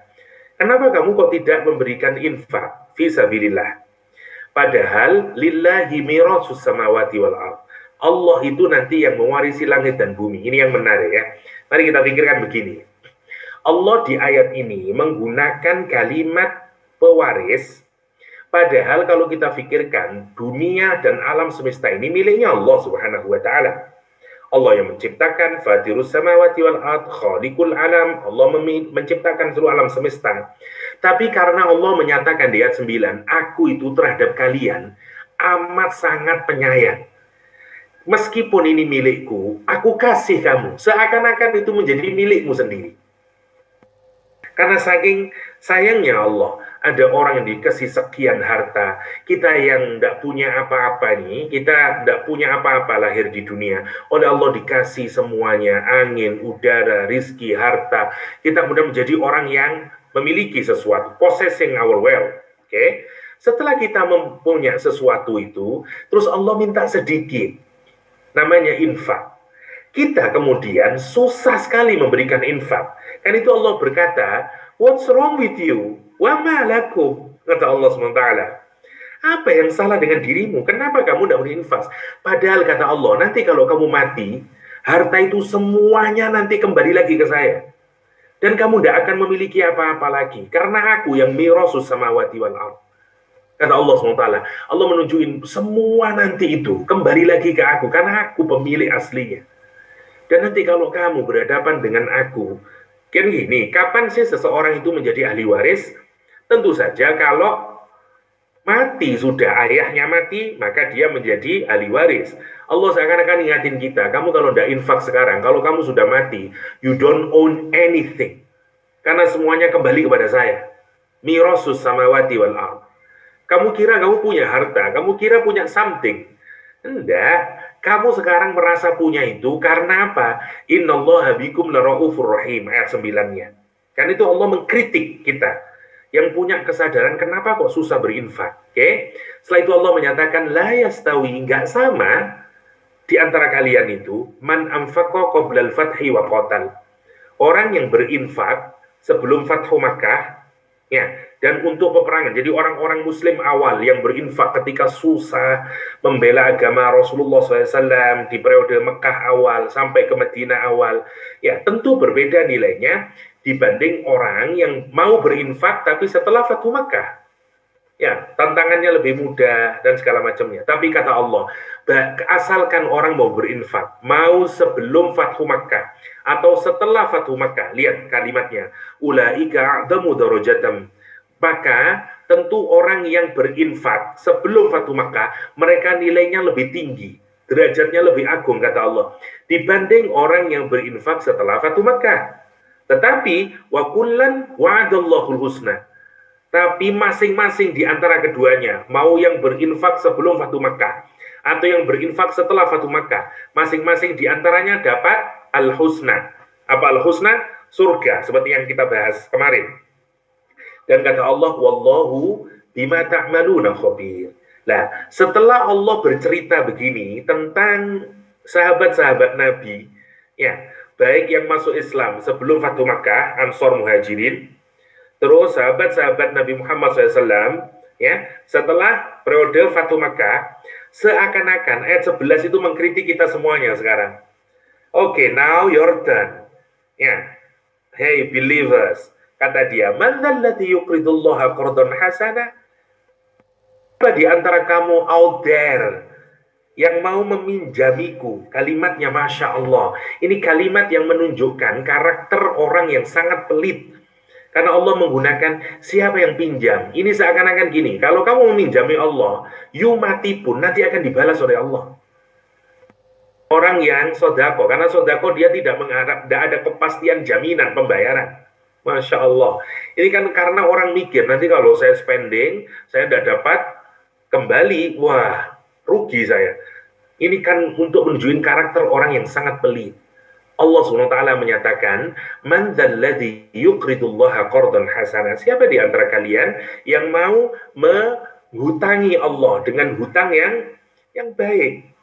Hutang yang baik maksudnya hutang yang tidak dikasihkan timingnya. Maksudnya minggu depan ya, kamu wajib membalas. Enggak. Kita menghutangi orang dan diserahkan pembalasannya tergantung orang tersebut.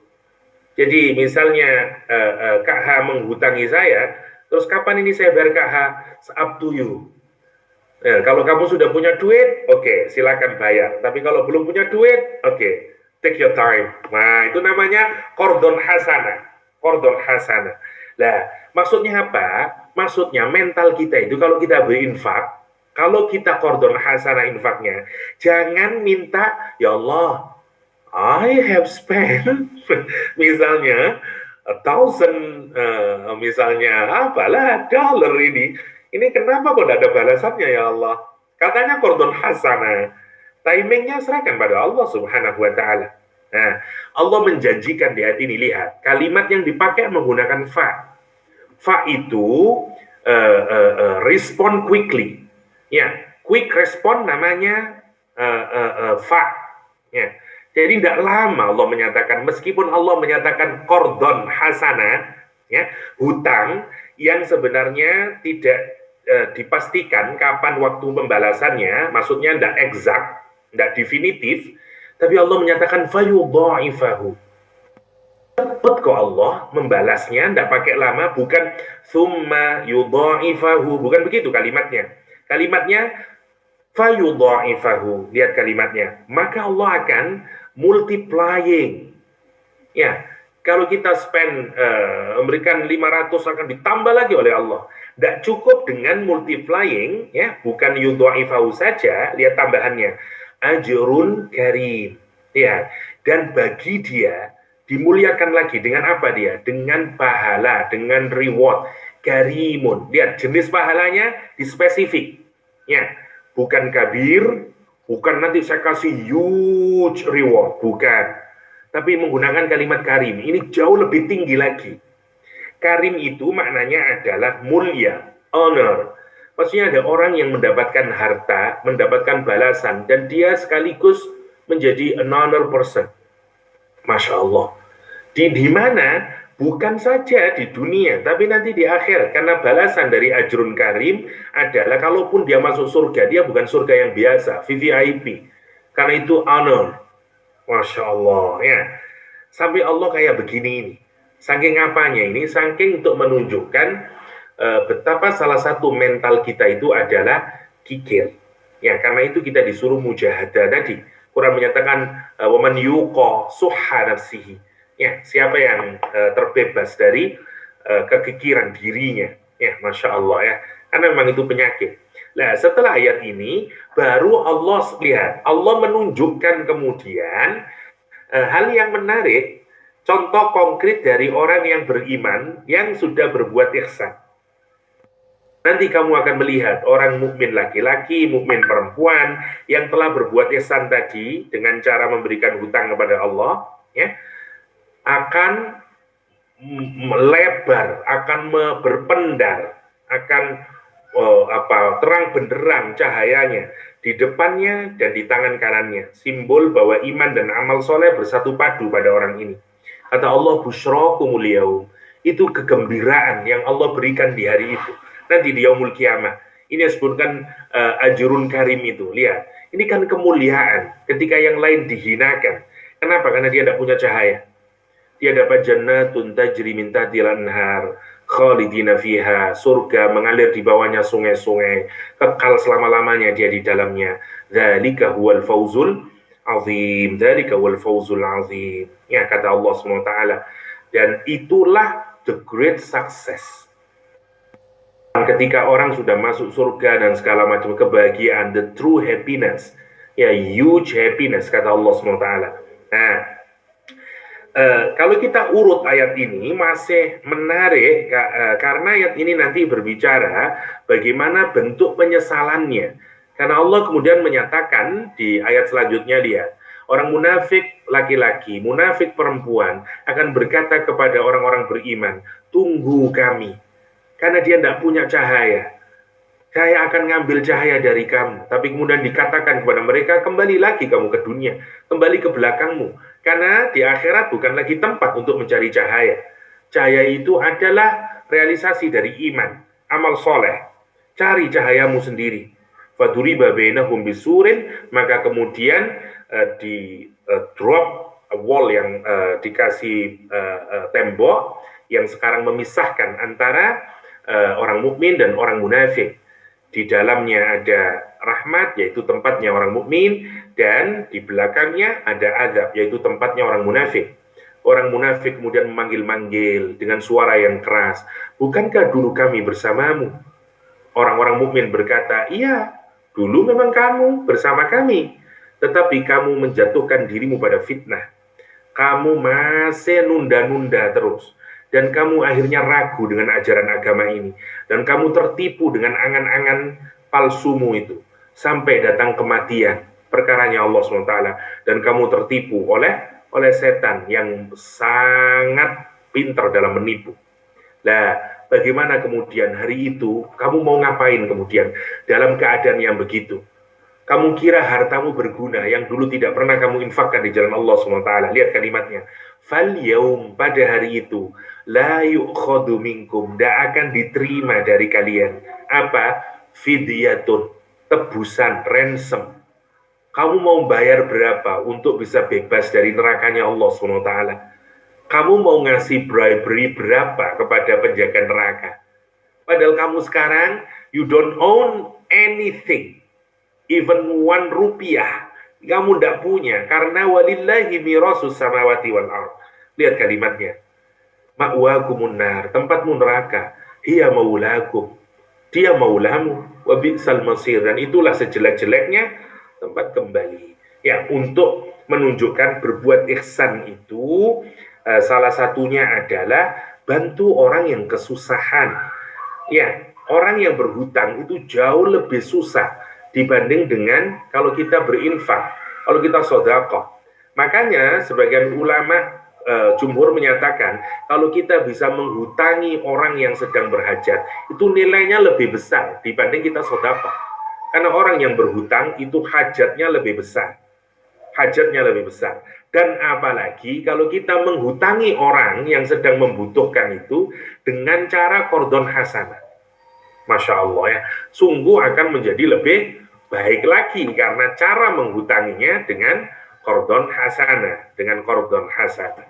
Nah, yang kita dapati dari ayat ini, begitu turun ayat ini, qala Abu Dahdah Al-Ansari datang ke Rasulullah SAW. Ya Rasulullah, kata dia, wahai Rasulullah, wa inna Allah la yuridu minnal qardu, dan apakah sesungguhnya Allah SWT sungguh-sungguh menghendaki dari kita hutang?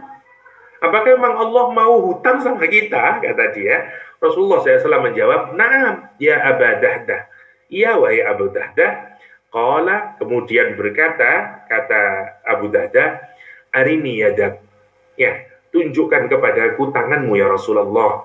Qala, kemudian Rasul menunjukkan tangannya, fanawaluhu yadahu, dan aku mengambil tangannya sebagai bentuk baiat, sebagai bentuk kesetiaan. Dia bilang, fa inni qad aqradtu rabbi haiti, kata dia. Ya Rasulullah, maka sesungguhnya aku sungguh-sungguh menghutangkan kepada Robku kebunku ini. Berapa kebunnya Abu Dahdah? Wahaitun, dan kebun tersebut lahu fihi sittumi'ah. Ada berapa? Ada 600 nahlah, 600 pohon kurma. Wa ummu Dahdah fihi wa iyaluha wa iyaliha. Sementara istrinya dan anak-anaknya berada di tempat itu, di kebun tersebut. Faja Abu Dahdah fanadaha. Maka Abu Dahdah setelah memberikan kebun tersebut ke Rasulullah SAW, dia memanggil keluar istrinya. Ya Umma Dahdah, wahai istriku. Qalat, berkata istrinya, labbaik, saya datang menemuimu wahai suamiku. Qala, kata dia, ukhruji, keluarlah kamu. Faqad aqradtuhu Rabbi Azza wa Jal. Kebun ini aku keluarkan, aku hutangkan pada Allah. Waktu Abu Dahdah menghutangkan kebun ini kepada Rasulullah SAW, Rasul SAW menyatakan amsik, tahanlah, kata dia. Jangan kamu berikan semuanya, karena memberikan kepada keluargamu itu jauh lebih baik. Ya, jangan berikan semuanya pada Allah. Lihat apa komentar Abu Dahdah. Kata Abu Dahdah, tidak ya Rasulullah. Ya, sesungguhnya aku masih punya kebun lagi di Khaybar. Tenang ya Rasulullah, saya masih ada. Masya Allah ya. Itu hebatnya Abu Dahdah. Namanya qardon hasanah. Qardon hasanah. Itu saya kira terakhir bahasan kita tentang apa yang bisa kita lakukan. Setelah itu kita pindah ke Al-Muhsin ya.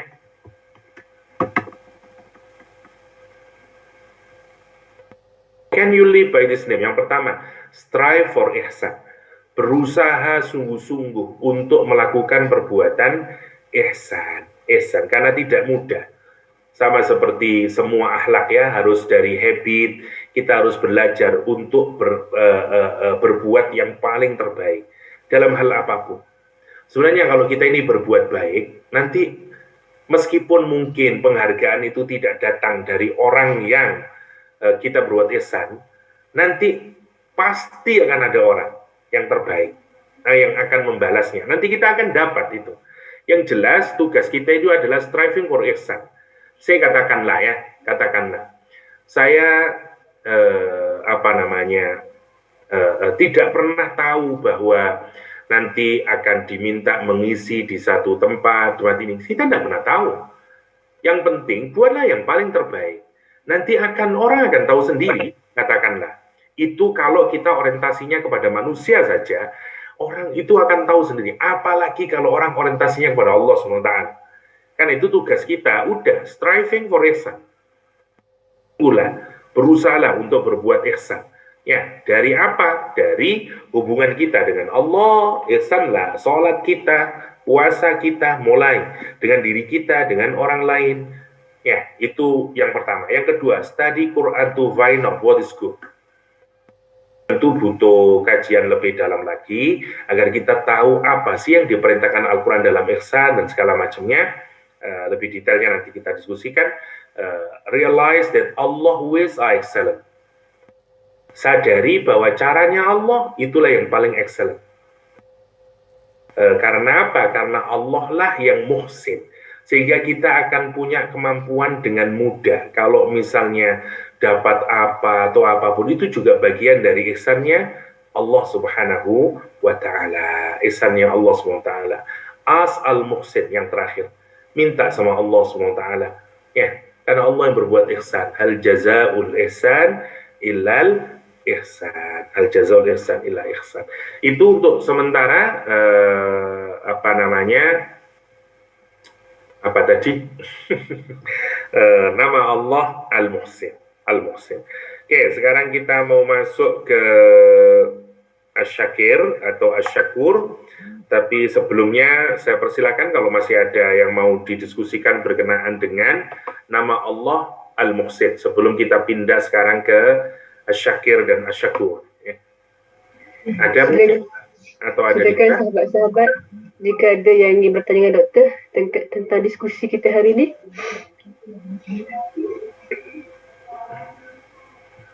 Kalau tidak ada, kita lanjutkan saja. Oke. Silakan doktor. Oke, saya nanti minta break kira-kira 9.30 lah. Kita butuh setengah jam lagi ya, kira-kira. Oke. Kita masuk sekarang Asy-Syakur dan Asy-Syakir. Salah satu nama Allah Subhanahu wa Ta'ala. Saya belum selesai sebenarnya bikin note-nya karena masih ada beberapa hal yang diselesaikan. Ya. Kita lihat dulu dari kata Asy-Syakir dengan Asy-Syakur ya. Dari kata syakara, isim fa'ilnya syakir ya. Jadi kalau kita perhatikan, dia berasal dari kata syakara ya. Dari kata syakara ya, fi'ilnya, kata kerjanya syakara. Sebentar saya bikin 150 biar besar. Oke. Dari kata syakara. Syakara ini kemudian dibikin isim fa'ilnya atau the doer menjadi syakir, ya. Syakir kemudian diintensifkan ya, bentuknya dalam sewat mubalaghah menjadi syakur. Oke. Jadi syakara verbnya, asyukru ya, verbal noun-nya, kemudian dibentuk menjadi the doer, menjadi syakir ya. Kemudian syakir diintensifkan menjadi syakur. Sama seperti kata ghafir jadi ghafur ya. Ghafir jadi ghafur. Kafir jadi kafur. Sama ya. Kafir jadi kafur dan seterusnya ya. Nanti kita lihat apa maknanya syakir dan apa maknanya syakur. Secara mudah maknanya adalah the most appreciative. Ya, zat yang memberikan apresiasi dengan cara yang paling terbaik. Karena itu nanti ada kaitan antara syukur dengan ihsan tadi. Oke. Beberapa ayat misalnya, mana dalilnya Allah itu syakir, mana dalilnya bahwa Allah itu syakur. Al-Baqarah 158 misalnya, man tatawwa'a khairan fa innallaha syakirun alim. Allah syakir. Karena itu syakir adalah nama Allah SWT. Misalnya di surat Taghabun, in tuqridullaha qardan hasana yudha'ifu lakum wa yaghfir lakum wallahu syakurun halim. Lihat, Allah syakur. Ya, Allah syakir. Ini tadi kenapa saya tertarik membahas syakir, karena setelah ada kalimat qardun hasana, kita bahas ihsan tadi, muncul kalimat wallahu syakur. Ya, wallahu syakur, karena begitu orang berbuat ihsan, Allah membalas kepada orang itu. Dan balasan Allah itu muncul dari sifat Allah selain al-muhsin adalah syakur, dari syakur. Oke. Kita lihat sekarang makna bahasanya, apa yang dimaksud dengan syakara ya, dan syakara. Yang pertama, secara bahasa syakara itu memiliki 4 makna. Yang pertama maknanya asana, pujian, alal insan bima'rufin ya. Kalau kita memuji ya, itu misalnya farosun syakur, kuda yang gemuk ya, padahal makannya sedikit. Kudanya ini tidak makan banyak, tapi dia gemuk dan dia menunjukkan kegemukannya sehingga pemiliknya menjadi senang dengannya. Kuda yang gemuk meskipun makannya tidak menghabiskan makan banyak, dan kemudian kita memujinya karena kelihatan gemuknya kudanya ya, farosun syakur. Ya. Kalau istri gemuk ya tinggal zaujatun syakur. Namanya syakur ya. Dari kata itu asana, pujian, ya, pujian yang pertama. Yang kedua mananya al-imtila, penuh, ya, penuh, full, ya, namanya imtila, ya, jadi penuh, seperti ashkarul kaum, misalnya, ketika orangnya sudah banyak, ya, atau syakiratis sajarah. Misalnya orang menyebut syakirah sajarah, pohon itu bersyukur. Maksudnya pohon itu sekarang banyak sekali cabang-cabangnya. Sudah rantingnya, dahan-dahannya sudah penuh. Makanya disebut dengan pohon bersyukur. Kenapa? Karena sudah imtila, sudah penuh cabang-cabang dan pohonnya. Jadi mana pertama sana pujian, kalau ada hewan yang gemuk, ya, idza kafahu, minyak saminnya, fatnya sudah banyak, ya, waduh, namanya kuda syakur, ya, kuda yang bersyukur. Kalau ada makna kedua, penuh, ya, banyak atau penuh. Kalau kita misalnya melihat pohon, orang Arab menyatakan pohon yang bersyukur, syakiratis sajarah. Kenapa? Karena sudah banyak cabang-cabangnya. Yang ketiga, mananya adalah syakir minan nabat, ya. Jadi jenis tumbuhan, ya, yang muncul di dahan pohon. Ya, jadi seakan ada pohon seperti kalau kita seperti benalu itu loh. Tapi bukan benalu ya. Yang tumbuh dari batang pohon atau dahan. Jadi ada pohon terus muncul lagi, namanya syakir. Jadi agak mirip dengan tadi seperti syakirat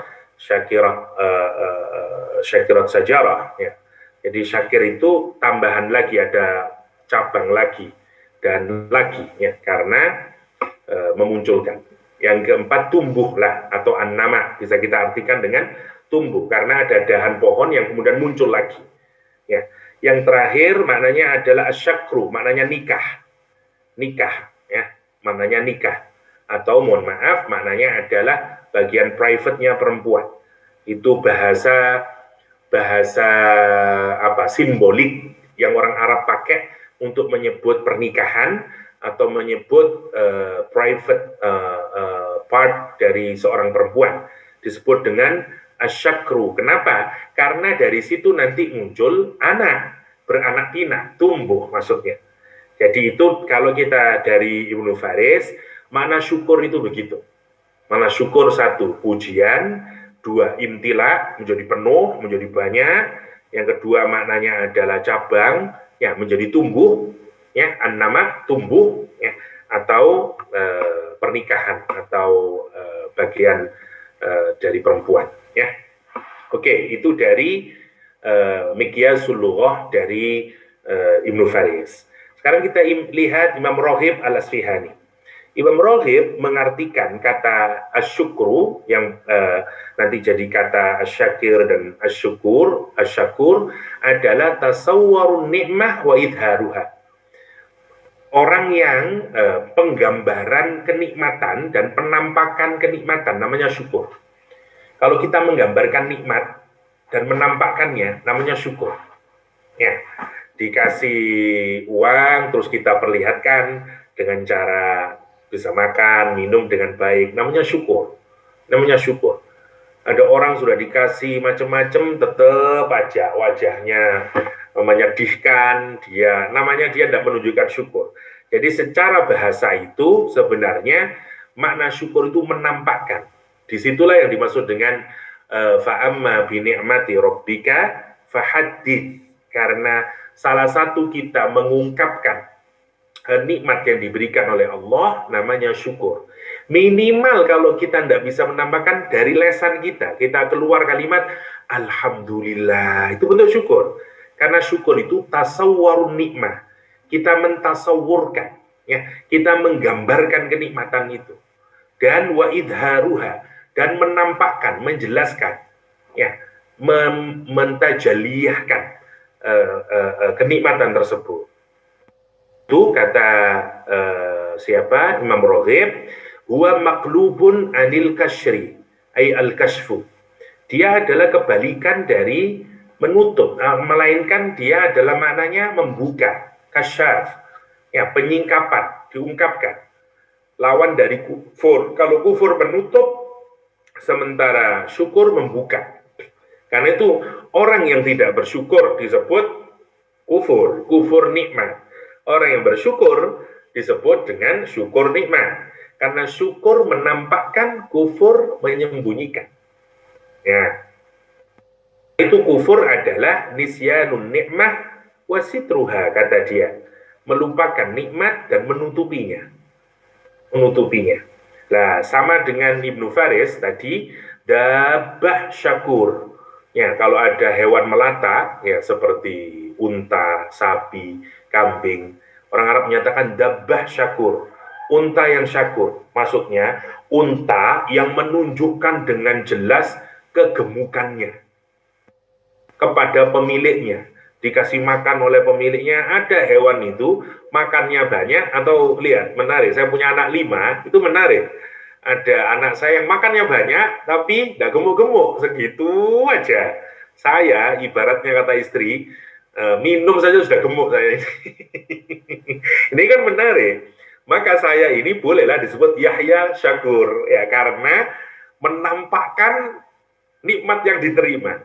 Ada orang itu makan banyak, tapi segitu terus. Kayak istri saya tidak bisa gemuk, segitu terus. Ya, dia bukan contoh yang baik secara bahasa makna syakur.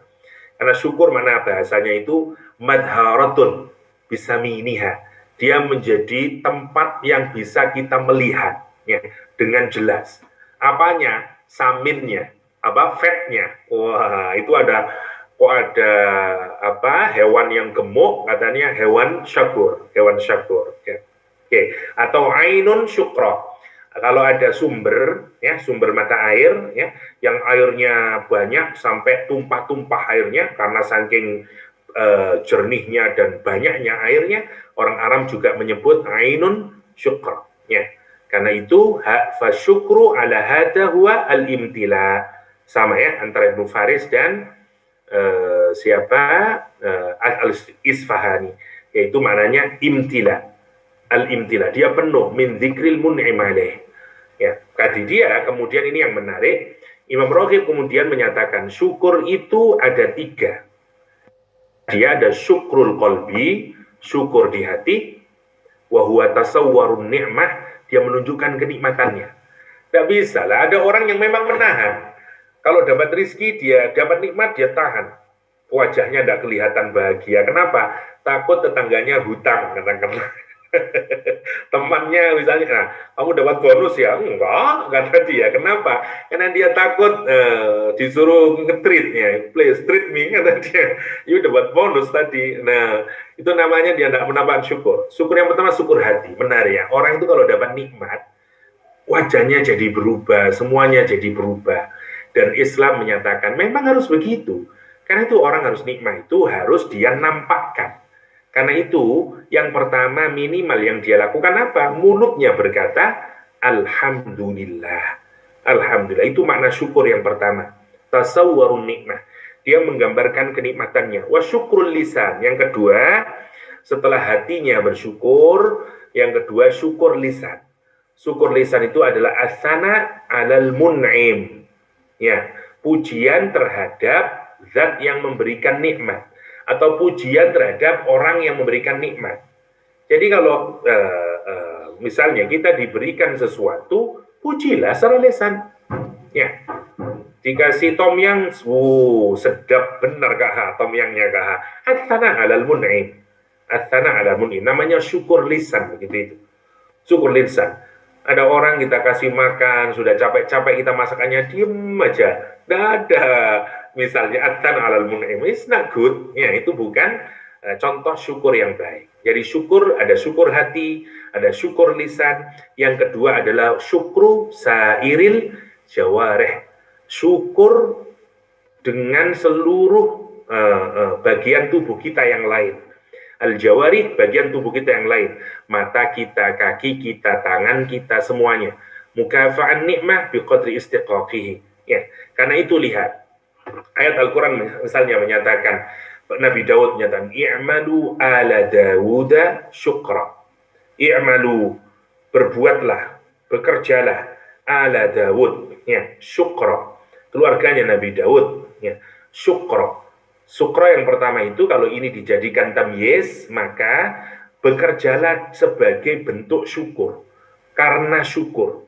Motivasinya bekerja itu syukur pada Allah SWT. Ya. Dia bisa menjadi maf'ul, dia juga bisa menjadi tamyiz. Jadi penjelasan, kenapa kamu bekerja, bagaimana kamu bekerja, syukur. Kita ingin melakukan pekerjaan itu karena syukur pada Allah SWT. Ya, ini tentu akan menjadi berbeda tadi ya. Kalau orang melakukan syukur karena uskurli wali walidaik misalnya. Quran menyatakan uskurli wali walidaik. Bersyukurlah kepadaku dan kepada kedua orang tuamu. Jadi syukur itu melibatkan tiga itu. Hati, lesan, dan seluruh tubuh kita yang lain. Ya, namanya syukur. Harus nampak matanya dan segala macamnya sebagai bentuk dari ungkapan syukur. Oke. Dan nanti yang menarik, bagaimana lagi Allah yang maha syakir, Allah yang syakur. Nah kalau, dan itu menyenangkan memang. Ya, kita ini kalau dapat nikmat, kita syukuri, dan itu menyenangkan buat orang yang memberikan sesuatu kepada kita. Ya, kalau ada orang yang meskipun kita tidak menuntutnya, meskipun tidak kita memintanya, tapi itu penting. Ya, fafihi tanbih. Ya, tidak usah ini sudah. Misalnya, karena syukur itu memang berat, karena itu walidzalika Allah tidak memuji ya seseorang itu dengan syukur kecuali hanya kepada kekasih-kekasihnya, dan itu hanya 2 kali dalam Al-Quran. Nanti kita kaji ya. Satu kepada Nabi Ibrahim alaihissalam, satu kepada Nabi Ibrahim alaihissalam. Ayatnya kepada Nabi Ibrahim dikasih gelaran syakiron li'an'umi. Orang yang bersyukur terhadap nikmat-nikmatnya Allah. Li'an'umi. An'um jamak, tapi jamak yang terbatas. Jadi sampai 10 nikmat saja kalau an'um. Kalau yang jamak tidak terbatas, ya nikmat adalah ni'am. Nikmatun kalau singular, ya nikmatun jamaknya 2, bisa ni'amun sama an'um. Kalau yang an'um dia cuman 3 sampai 10. Tapi kalau ni'am, nah itu khairun ni'am misalnya, banyak nama orang khairun ni'am. Ni'am adalah nikmat yang sangat banyak, yang tidak terhitung. Ibrahim itu digambarkan di dalam Al-Quran, beliau orang yang bersyukur, tapi bersyukur paling banter terhadap berapa rizki? 10 nikmat yang diberikan oleh Allah SWT. Sementara Nabi Nuh tidak dikaitkan dengan nikmat untuk pujiannya, tapi langsung dikaitkan dengan karakternya Nabi Nuh. Menarik, Allah SWT menyatakan di surat Al-Isra, innahu kana abdan syakura. Sesungguhnya Nabi Nuh itu adalah abdan syakura. Yang menarik, dan Allah sendiri menyifati dirinya dengan syukur. Wallahu syakurun halim. Wallahu syakurun halim. Nanti kita bahas lebih detail bagaimana ayat-ayat syukur yang berkenaan dengan Allah SWT. Jadi kalau dari sini kita perhatikan, asyakir adalah isim fa'il, kemudian dibentuk intensif menjadi asyakur, sighat mubalaghah. Makna asyukru, kalau dari kesimpulan yang tadi kita beberapa sudah kita tambahkan, satu bernama aziyadah, tambah, yang kedua bermakna an-nama, tumbuh, yang ketiga bernama az-zuhur, nyata atau jelas. Hanya ya, ini kalau kita combine dengan nama-nama yang lain. Atau kalau mau ditambahin lagi, yang keempat adalah apa namanya, nikah, ya. Atau yang keempat adalah nikah, yang D. D adalah nikah. Nikah atau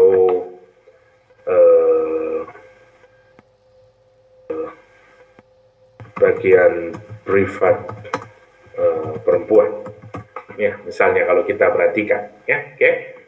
Karena itu ini beberapa contohnya, misalnya dengan makna ini, tapi yang kalau mau mudah, maknanya 3 itu yang paling nyata, ya. Ziyadah, an-nama, az-zuhur. Az-zuhur. Nyata, tumbuh, bertambah. Jadi kalau mau disingkatkan lagi, sesuatu yang bertambah, tumbuh, dan nyata, jelas. Itu namanya syukur. Namanya syukur. Oke. Kita ambil contoh misalnya seperti tadi, ya. Ada dabbatun syakur, ya. Ada syakiratil ard. Tadi ada syakirat sajarah, ya, pohon yang syukur. Kalau ini adalah tanah yang bersyukur. Maksudnya apa? Idza kathuran nabatu fiha. Jadi kalau ada tanah yang banyak tumbuh-tumbuhan di situ, orang Arab menyatakan tanah yang bersyukur. Apa? Karena muncul banyak tanaman. Wa kullu nabatin yaktafi bil ma'il qalil fa huwa syakur. Kalau ada tanah disiram cuma sedikit tapi subur sekali, ya, dan kemudian melahirkan banyak tumbuhan, itu namanya syakur. Bukan lagi syukur saja, tapi syakur. Kenapa? Karena tanahnya itu seakan-akan tadi maknanya nyata menunjukkan kebaikannya, padahal cuma diberi apa? Air sedikit, tapi dia nunjukin balasannya, dengan balasannya lebih baik, namanya syukur itu, ya. Dan ditambah lagi, namanya syukur, ya. Doktor. Ya. Kita lagi 3 minit sebelum 10:30, Doktor. Oh iya dah. Jika harus prepare belum bikin. Doktor ada sesi seterusnya kan? Oke, ya. Kita boleh open ke Doktor untuk satu soalan ke daripada sahabat-sahabat kita? Boleh. Sementara masih lagi 3 minit, silakan sahabat-sahabat, kita dah masuk ke topik yang kedua tadi tu, syakur dengan syukur, asyakur dengan asyakir, dan juga al-muhsin daripada mula tadi. Ujian apa kaitannya dengan kuda yang bersyukur? Apa ini maksudnya? Ujian apa kaitannya dengan kuda yang bersyukur? Ustaz, sorry, yang ni waktu tadi Ustaz terangkan definition athna. Athna tu maksudnya ujian ke? Saya salah dengar? Apa? Ya, waktu awal-awal makna secara bahasa tu kan yang pertama tu. Ya. Alif lam tha nun alif hamzah. Ya, athna, ya, pujian. Pujian. Ya, pujian. Okey, saya salah dengar. Pujian, praise. Okey, faham. Athana, ya, bukan uji tapi pujian. Jadi kenapa ada kuda yang bersyukur tadi? Karena kuda itu dipuji. Jadi kalau ada kuda yang gemuk, kemudian karena dia dikasih makan oleh tuannya dan menunjukkan gemuknya, maka disebut kuda yang bersyukur. Nah, setelah dipuji, jadi ini namanya bentuk pujian. Jadi syukur itu dipakai sebagai kalimat pujian terhadap orang yang menampakkan balasan kebaikan dari sikap baik seseorang. Nah, misalnya seperti relasi antara manusia dengan hewan piaraan, misalnya kuda atau ayam atau unta, dia dikasih makan dan dia menunjukkan kebaikannya dengan cara apa? Jadi tumbuh dia, banyak fatnya, dia jadi gemuk. Nah, orang Arab menyebut kuda yang bersyukur, itu maksudnya. Nah, kalimat itu, kalimat bermakna pujian, itu namanya asana. Bukan ujian, tapi pujian. Ya. With P, PU, jadi pujian. Nah, makanya saya tidak paham, kenapa ujian? Ya. Padahal nggak ada exam ini. Ujian. Oke, itu maksudnya. Okey. Alhamdulillah doktor, atas 10.30 kita pagi ini. Oke. Alhamdulillah. Saya mohon maaf karena ada kegiatan yang lain. Anyone yang interested bisa join. Nanti saya tidak tahu, setelah itu mungkin saya bisa melanjutkan dan menyelesaikan Syakir sama Syakur sama Ma'rifatul Quran insya-Allah setelah kajian parenting. Demikian untuk sementara. Atiqah, saya mohon maaf, saya leave dulu. Terima kasih semuanya. Assalamualaikum warahmatullahi wabarakatuh. Waalaikumsalam.